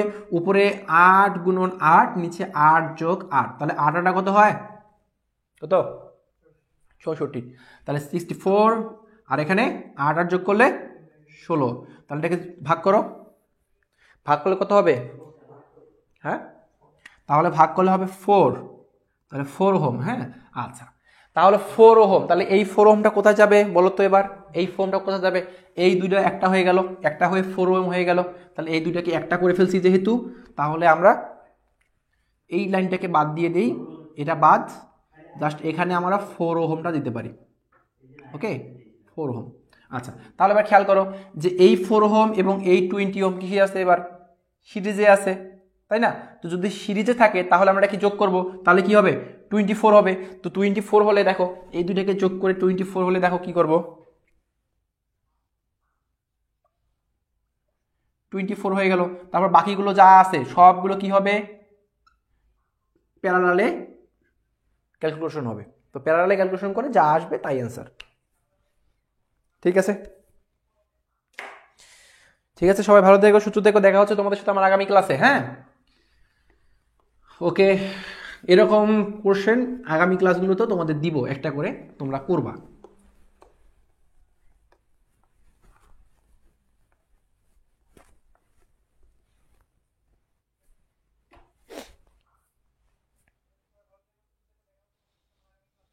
ঠিক আছে, আল্লাহ হাফেজ।